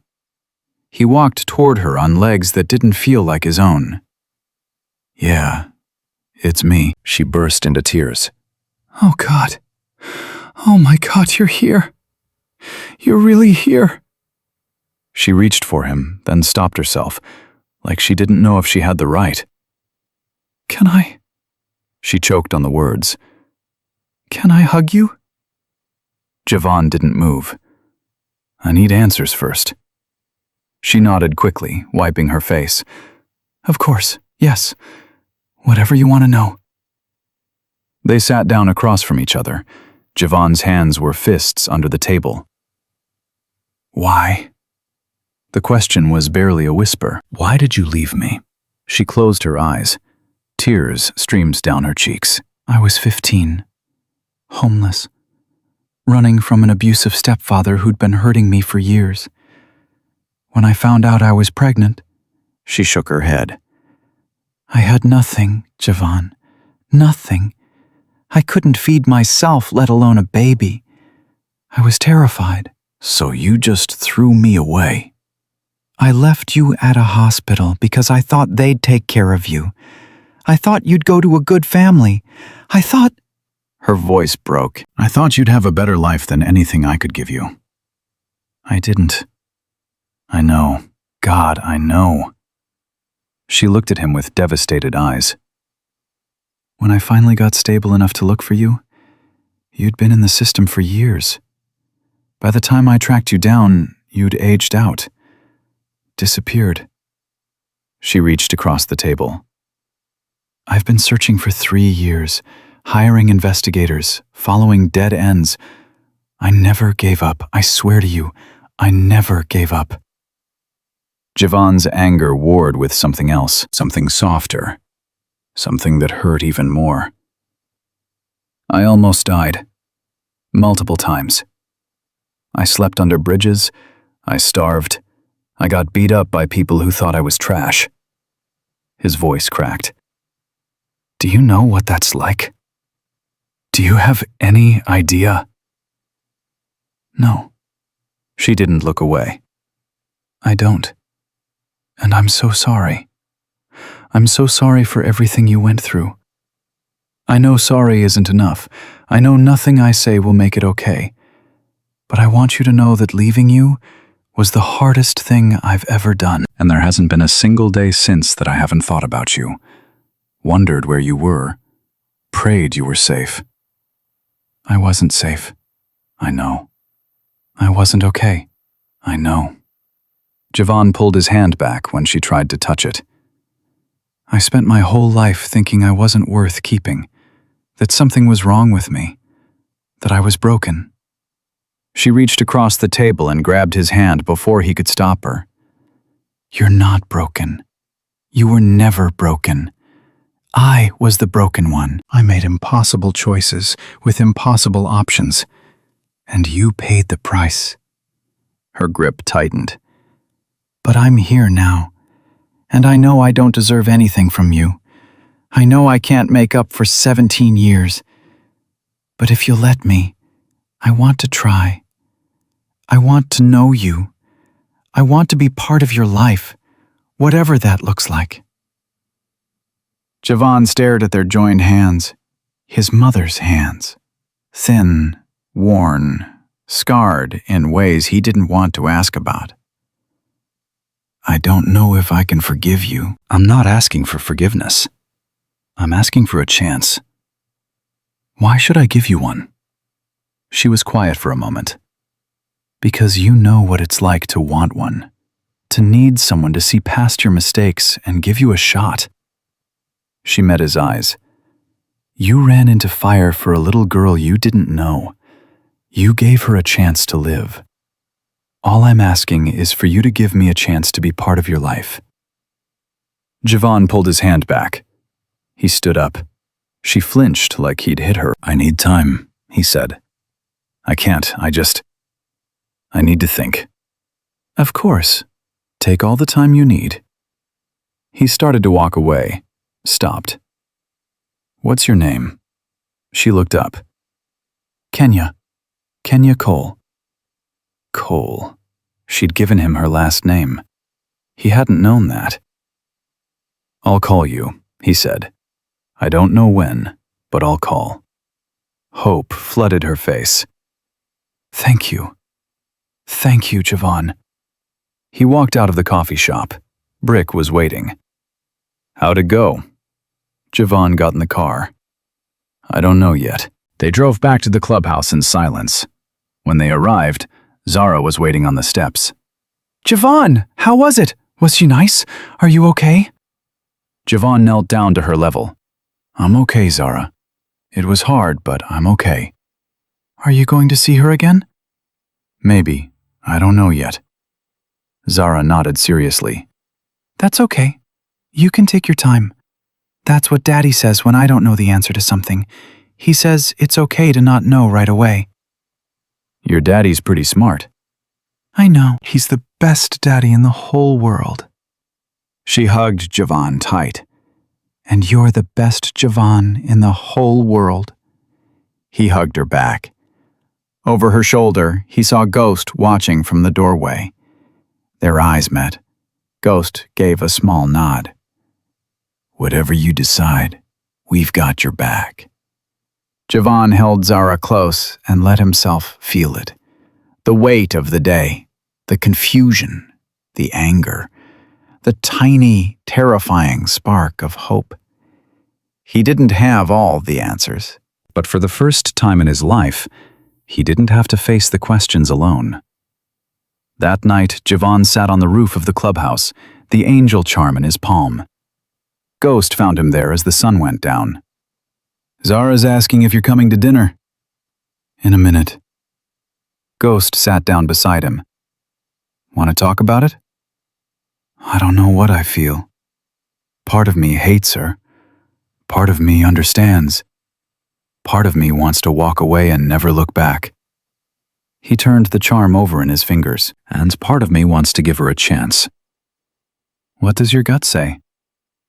"That holding on to hate is just another way of staying trapped." Javon looked at Ghost. "Someone told me that once, about my past, about all the things I couldn't change. Sounds like smart advice." "Yeah, I'm still figuring out if I believe it." Ghost was quiet for a moment. "When Sarah died, I was angry for a long time. At the cancer, at the doctors, at God, at her for leaving me." His voice was rough. "But anger doesn't bring people back. It just burns you up from the inside. At some point you have to let go. Not for them, for yourself. What if I'm not ready? Then you wait until you are. There's no timeline for healing, Javon. You take as long as you need." Javon stared at the sunset. "She gave me her last name, Cole. I didn't know that until today. I thought they just assigned it to me at the hospital. Does that change anything? I don't know. Maybe. Maybe it means she didn't completely erase me. She left me something." "Then hold on to that. See where it leads." Javon pocketed the charm and stood. "Thanks, Ghost." "For what?" "For not telling me what to do.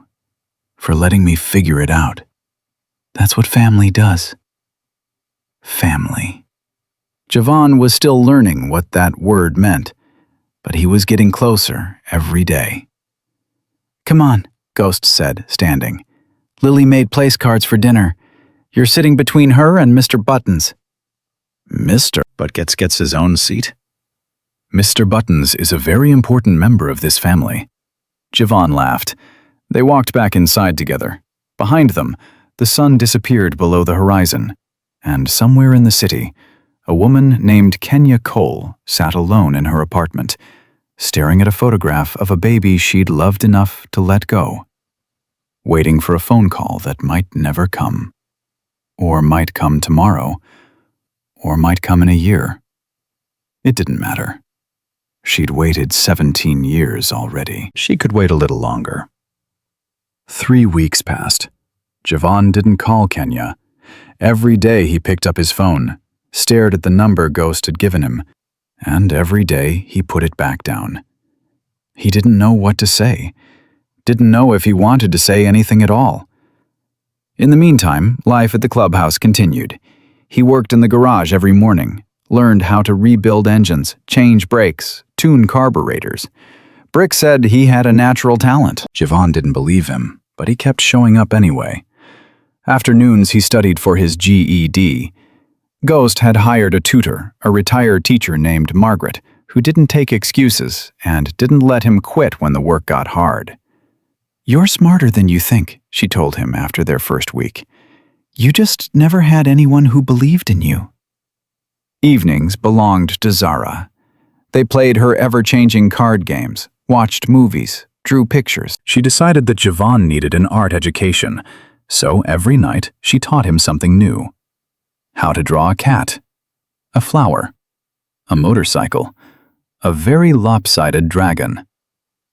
"That doesn't look like a dragon," Javon said, studying his creation. "It looks like a dragon who ate too much pizza." "Dragons eat pizza?" "My dragons do." He couldn't argue with that logic. But underneath the routine, the question of Kenya lingered. Ghost didn't push. Neither did anyone else. But Javon felt the unfinished business hanging over him like a storm cloud. One night, Zara asked the question he'd been avoiding. "Javon, are you going to see your mommy again?" They were lying on the floor of the common room, staring at the glow-in-the-dark stars someone had stuck to the ceiling years ago. "I don't know, Zara." Why not? Because it's complicated. That's what grown-ups say when they don't want to explain things. Sometimes things really are complicated. Zara rolled onto her side to face him. My mommy went to heaven. I can't see her anymore, even if I want to. Really, really bad. Her voice was matter-of-fact, the way only children can be about impossible things. But your mommy is still alive. You can see her if you want. Javon's chest tightened. It's not that simple. Why not? Because she hurt me a long time ago, and I don't know if I can forgive her. Zara was quiet for a moment. When Tommy accidentally broke my favorite crayon, I was really mad, like super mad. But then he said sorry and gave me his blue one, and I forgave him. She paused. Did your mommy say sorry? Yeah, she did. Then maybe you could forgive her too. Not right away, but maybe someday. Javon stared at the fake stars. When did you get so wise?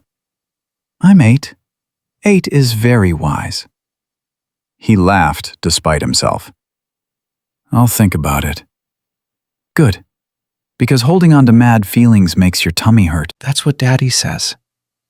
Ghost appeared in the doorway. Time for bed, baby girl. But Daddy... No buts. Say goodnight to Javon. Zara hugged him tight. Good night, Javon. I hope your tummy feels better soon. She ran off to bed. Ghost lingered. She's not wrong, you know, about the tummy thing. About all of it. I'm not going to tell you what to do, Ghost said. But I will tell you this. Regret is a heavy thing to carry, and the longer you wait, the heavier it gets. What if I reach out and she disappoints me again?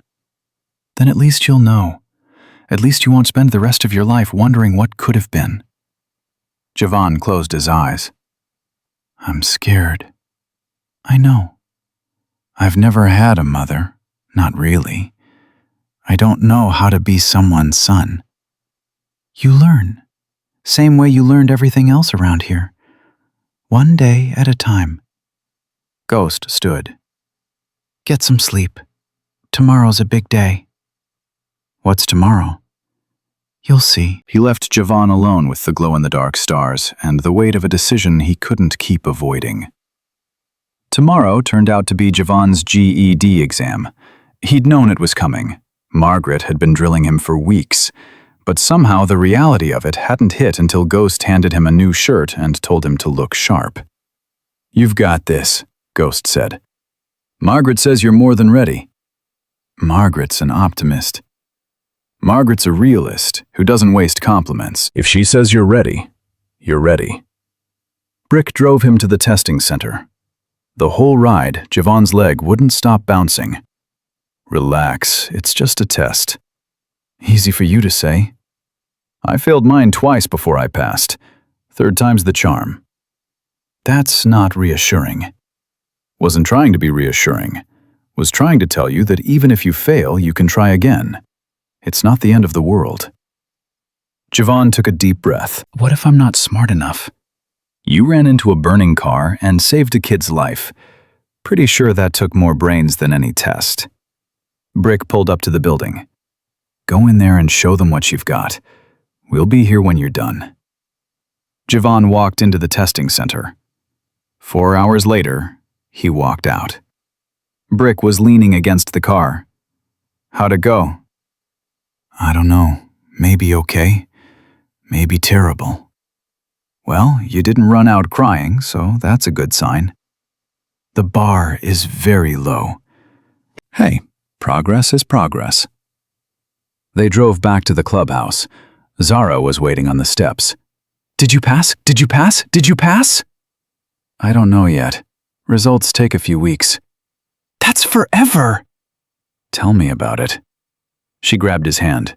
Come on, I made you a good luck cake with Grandma. It's chocolate and has sprinkles and only fell on the floor one time. Only one time? We picked up the floor parts. That's reassuring. They went inside to celebrate with slightly floor-contaminated chocolate cake. And for a few hours, Javan let himself forget about results and mothers and all the things he couldn't control. The call came 2 weeks later. Margaret showed up at the clubhouse with an envelope in her hand and a smile she couldn't hide. It came. Javan's heart stopped. And? She handed him the envelope. Open it yourself. His hands were shaking so bad he almost tore the paper. He pulled out the letter, scanned the words, read them again to make sure he wasn't hallucinating. I passed. Margaret beamed. You didn't just pass. You scored in the top 15%. Ghost appeared behind him. What's that now? Top 15%, Margaret repeated. This kid's got a real brain in his head. He should think about college. Javan stared at the letter. Top 15%. Him. The throwaway kid who'd been told his whole life he'd never amount to anything. I passed, he said again, like saying it would make it real. You did. Ghost's hand landed on his shoulder. I told you. You're worth more than you know. That night, the club threw another party. Smaller this time, just family. Zara demanded to be the one who announced his score to everyone, which she did at maximum volume. Javan got top 15%. That's almost top 10. That's almost the best. Brothers cheered. Backs got slapped. Someone broke out the good whiskey, but Javan couldn't fully enjoy it. Because underneath the celebration, he kept thinking about Kenya. His mother had never seen him graduate anything, had never celebrated any achievement, had missed every milestone of his life. And suddenly, he wanted her to know. Not because he'd forgiven her, not because everything was okay, but because he wanted someone, the person who'd given him life, to see that he'd made something of himself despite everything. He found Ghost in the kitchen, refilling drinks. I want to call her. Ghost didn't ask who. Now? Tomorrow. I want to tell her about the GED. I want her to know. You sure? No. But I'm done waiting to be sure. Ghost nodded. I'll set it up. The second meeting was different. Same coffee shop, same corner table, but this time Javan wasn't terrified. He was ready. Kenya stood when she saw him. Her eyes were red, like she'd been crying, or maybe like she'd been crying for weeks. You came. I said I would. They sat down. For a moment, neither spoke. Then Javan pulled out the letter. I passed my GED. Top 15%. Kenya took the letter with trembling hands, read it once, twice, a third time. Then she started crying. I'm so proud of you. You don't get to be proud. You weren't there. I know. She didn't argue, didn't defend herself. But I'm proud anyway. I can't help it. Javan felt something crack in his chest. Why did you look for me? After all these years? Why now? Kenya wiped her eyes. Because I finally got clean. 5 years sober. After you were born, I fell apart. Drugs, alcohol, bad men. I spent a decade destroying myself because I couldn't live with what I'd done. She looked at him. When I got sober, the first thing I did was hire a detective. I had to find you. I had to know you were okay. I wasn't okay. I know. And I'll carry that guilt for the rest of my life. Good. The word came out sharper than he intended, but he didn't take it back. Kenya flinched but didn't look away. I deserve that. I deserve worse. I know I can't make up for what you went through. I'm not asking for that. I'm just asking for a chance to be part of your life now. Whatever that looks like. Javan stared at her. This broken woman who'd given him life and then lost her own. He saw himself in her. The same desperation, the same loneliness, the same hunger for something to hold on to. I'm not ready to forgive you. I know. I might never be ready. I know that too. But he stopped, took a breath. I'm willing to try, to get to know you, to see if something can be built. Hope flooded her face. That's more than I deserve. Yeah, it is. He stood. I'll call you next week. We'll have dinner. Nothing fancy, just talking. I'd like that. Don't expect too much. I won't. He started to leave, then turned back. I have a family now. People who took me in when I had nothing. They're not going anywhere. And if you want to be part of my life, you have to accept that they come first. I understand. Do you? Yes. Kenya's voice was steady. I'm not trying to replace anyone. I just want to know my son, whatever that means, however long it takes. Javon nodded slowly. Next week. I'll call. He walked out. Outside, Brick was waiting. How'd it go? Better than last time. Progress? Maybe, I don't know yet. Javon got in the car. But I'm willing to find out. Spring arrived. 3 months had passed since the accident. 3 months since Javon had run into fire and come out the other side. He barely recognized his life anymore. He had a job at the garage, a room at the clubhouse, a family that showed up for him every single day. He was studying for community college entrance exams. He had dinner with Kenya every Tuesday, awkward at first, then gradually less so. He wasn't healed. Probably never would be completely, but he was healing, and that was enough. One morning, Ghost called him into the back office. The room was small, cluttered with paperwork and motorcycle parts. Ghost sat behind a desk that had seen better decades. Close the door. Javon obeyed, suddenly nervous. Am I in trouble? Opposite. Ghost pulled something from his desk drawer. A piece of leather. A vest. The brothers voted last night. Unanimous. Javon stared at the vest. What is that? Your cut, if you want it. Ghost laid it on the desk. You've been prospecting without even knowing it, working hard, showing up, putting the club first. The guys respect you, Javon. They want you to be official. Javon couldn't speak.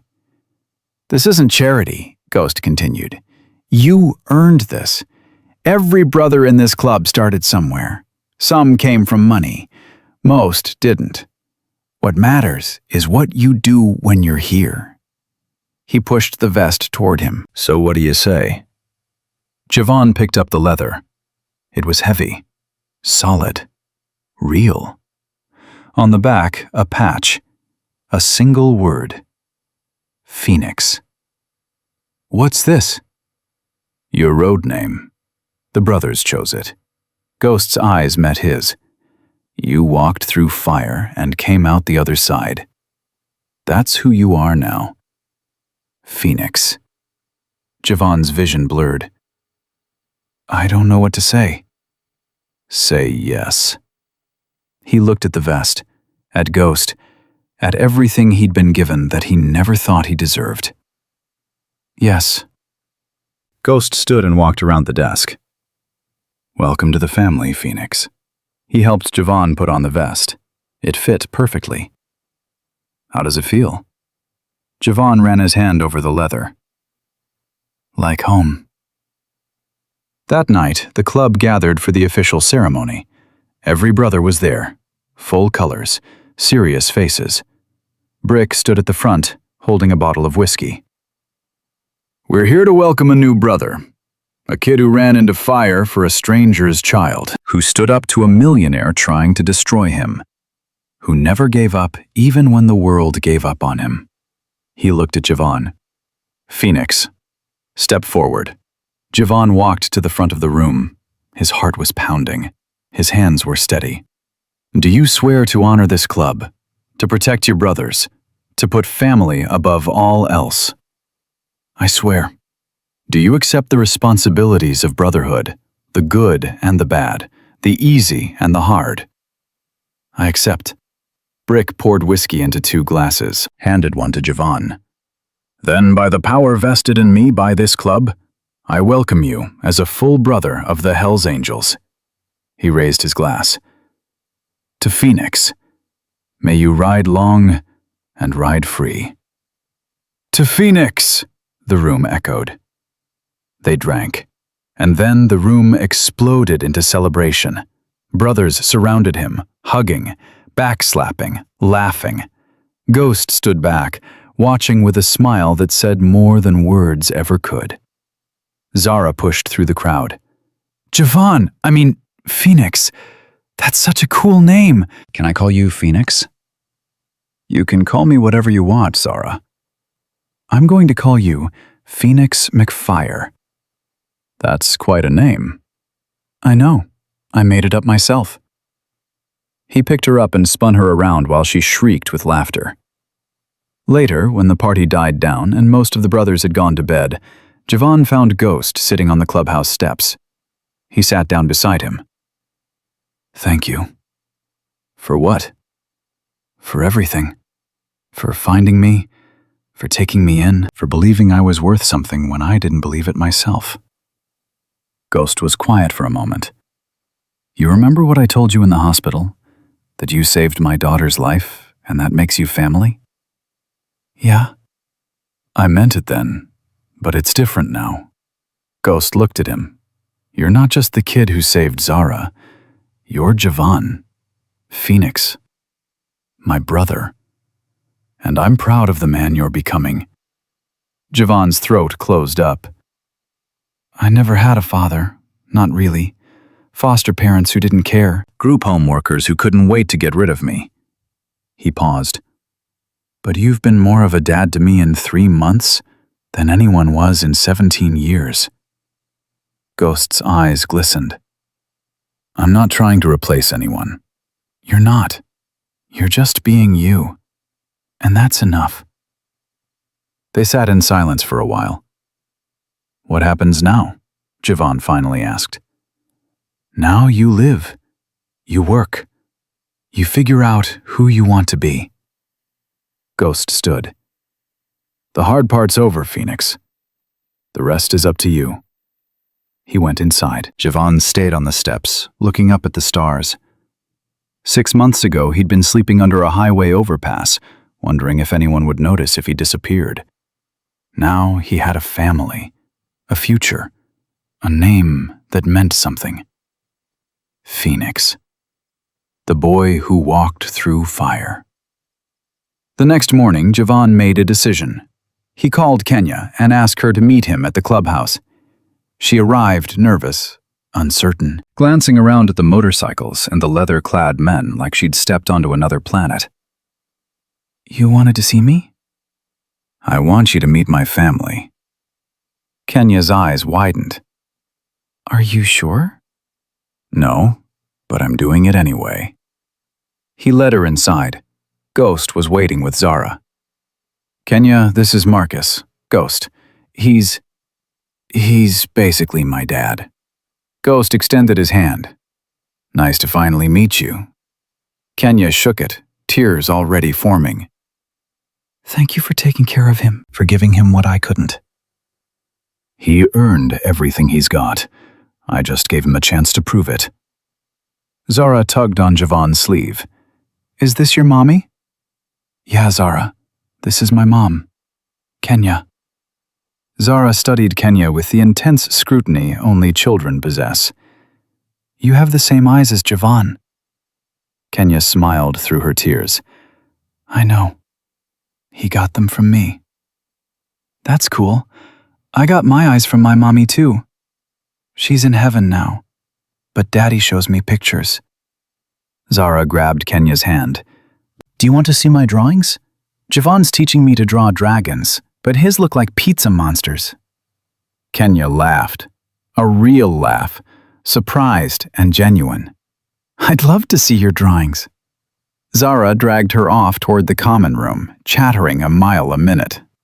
Ghost watched them go. That went better than expected. She's trying. That's more than I ever thought I'd get. And you? How are you doing with all this? Javan considered the question. I'm not angry anymore. Not like I was. I don't know if I'll ever fully forgive her, but I'm tired of carrying that weight. He paused. Someone wise once told me that holding on to anger just burns you up from the inside. Sounds like a smart guy. He has his moments. They stood together, watching through the window as Zara showed Kenya her collection of crayon masterpieces. Two broken families, slowly becoming one. Summer came. Javan started community college, business management, with a minor in motorcycle mechanics. Brick said it was the most practical combination he'd ever heard. Kenya became a regular presence at the clubhouse. She wasn't a member, never would be, but she was accepted, tolerated at first, then welcomed as the brothers saw how hard she was trying. She and Zara became unlikely friends. Tuesday dinners turned into Sunday brunches, then random Wednesday calls, then texts throughout the day, pictures of flowers Kenya saw on walks, jokes Zara learned at school, small moments that slowly built into something real. Javan watched it happen and felt something he'd never expected. Gratitude. Not for what he'd lost, not for the years of pain and loneliness, but for where he'd ended up, for the people who had chosen him when he thought he was unchosen, for the family he'd built from ashes. 1 year after the accident, the club gathered for a ride. It was tradition, a memorial run for members they'd lost over the years. Ghost had added a new stop to the route, the highway overpass where Javan used to sleep. They pulled up in formation, 20 bikes, chrome gleaming in the morning sun. Ghost killed his engine and turned to Javan. This is where Brick found you, right? Close enough? You remember what you were thinking that night, before everything changed? Javan looked at the concrete pillar, the spot where he'd curled up with cardboard and desperation.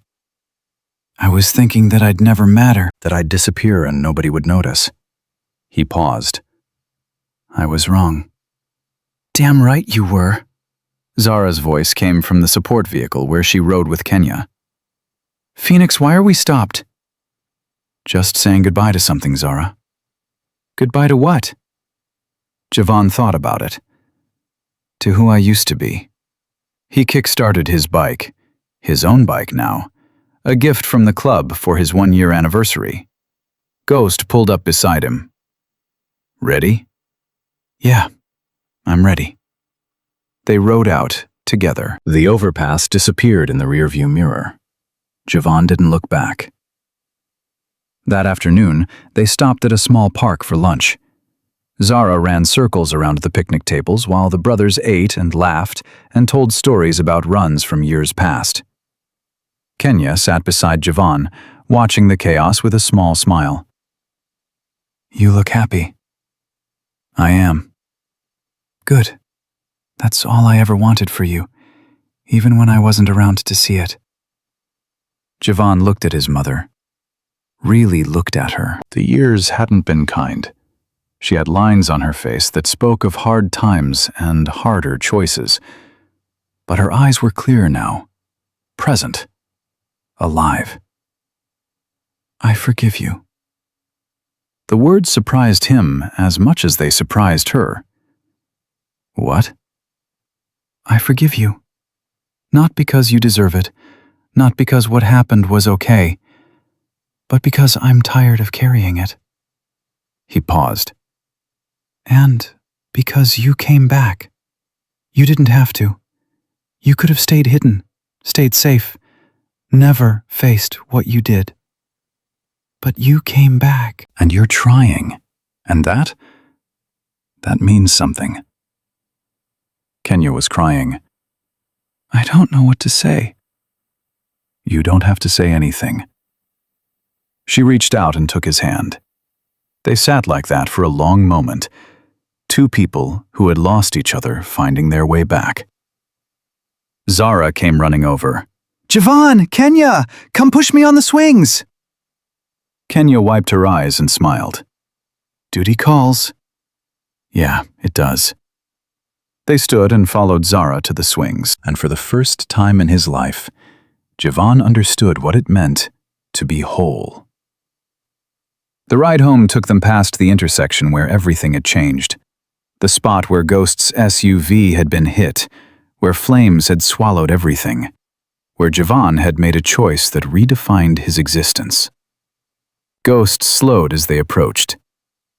You okay? Yeah, I'm okay. They didn't stop, just rode past, acknowledging the moment without dwelling on it. The past was the past. What mattered was the road ahead. That night, Javan stood on the clubhouse roof, looking at the city lights spread out below. Ghost found him there, as he always did. Big day. Yeah. How do you feel? Javan thought about the question. Like I finally understand what you told me in the hospital. That day you said I was somebody because I'd saved Zara. He turned to face Ghost. I thought you were just being nice, saying what you had to say. But you were right. I was somebody. I just didn't know it yet. And now? Now I know. He looked back at the city. I'm Phoenix. I'm a Hell's Angel. I'm Kenya's son, and Zara's friend, and your brother. I'm all of those things, and I'm proud of every single one. Ghost stood beside him. You know what the best part is? What? This is just the beginning. You've got your whole life ahead of you. College, career, maybe a family of your own someday. The world's wide open, Phoenix. You just have to walk through it. I'm not scared anymore. I know. They stood in comfortable silence. Then Zara's voice drifted up from below. Phoenix, Daddy, come down. Kenya made cookies and she says I can't eat them all myself, but I think she's lying. Ghost laughed. We better get down there before she tests that theory. Yeah, we better. They headed for the stairs. Phoenix. Yeah?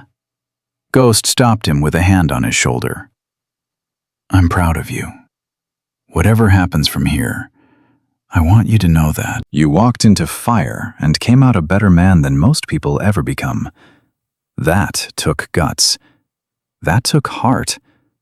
That took something most people don't have. Javan's throat tightened.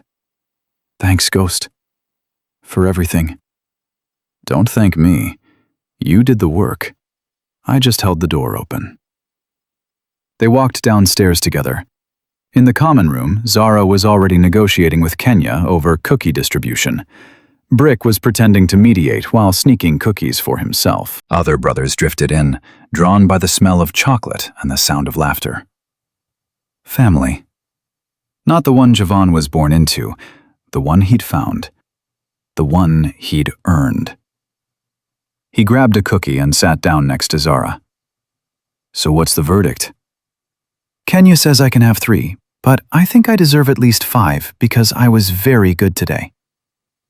Were you good? I was medium good, but medium good should still count for 5. That's some interesting math. I'm very good at math. Ghost sat down across from them, Kenya beside him. For a moment, the whole room seemed to pause. The noise faded, the chaos settled, and Javan looked around at these people, this strange, beautiful, imperfect family, and felt something click into place. This was where he belonged. This was who he was meant to be. Not the throwaway kid, not the homeless teenager, not the victim of a system that never cared.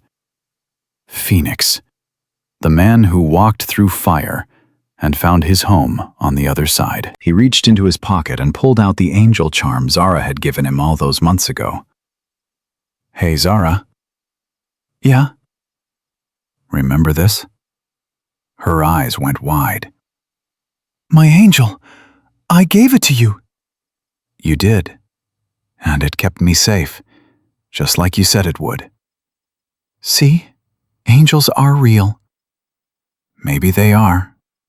He looked at Ghost, at Kenya, at all the brothers who had become his family. Or maybe sometimes angels wear leather jackets. Zara giggled. That's silly. Maybe. But it's true. He put the charm back in his pocket. Outside, motorcycles gleamed in the fading light. Inside, a family laughed and argued and loved each other the way families do. And somewhere in the city, under an overpass that had once been his entire world, a homeless teenager no longer existed. In his place stood a man, a brother, a son. Phoenix. The boy who should have been forgotten. The man who would never be forgotten again. Because heroes don't always wear capes. Sometimes they sleep under bridges. Sometimes they run into fire.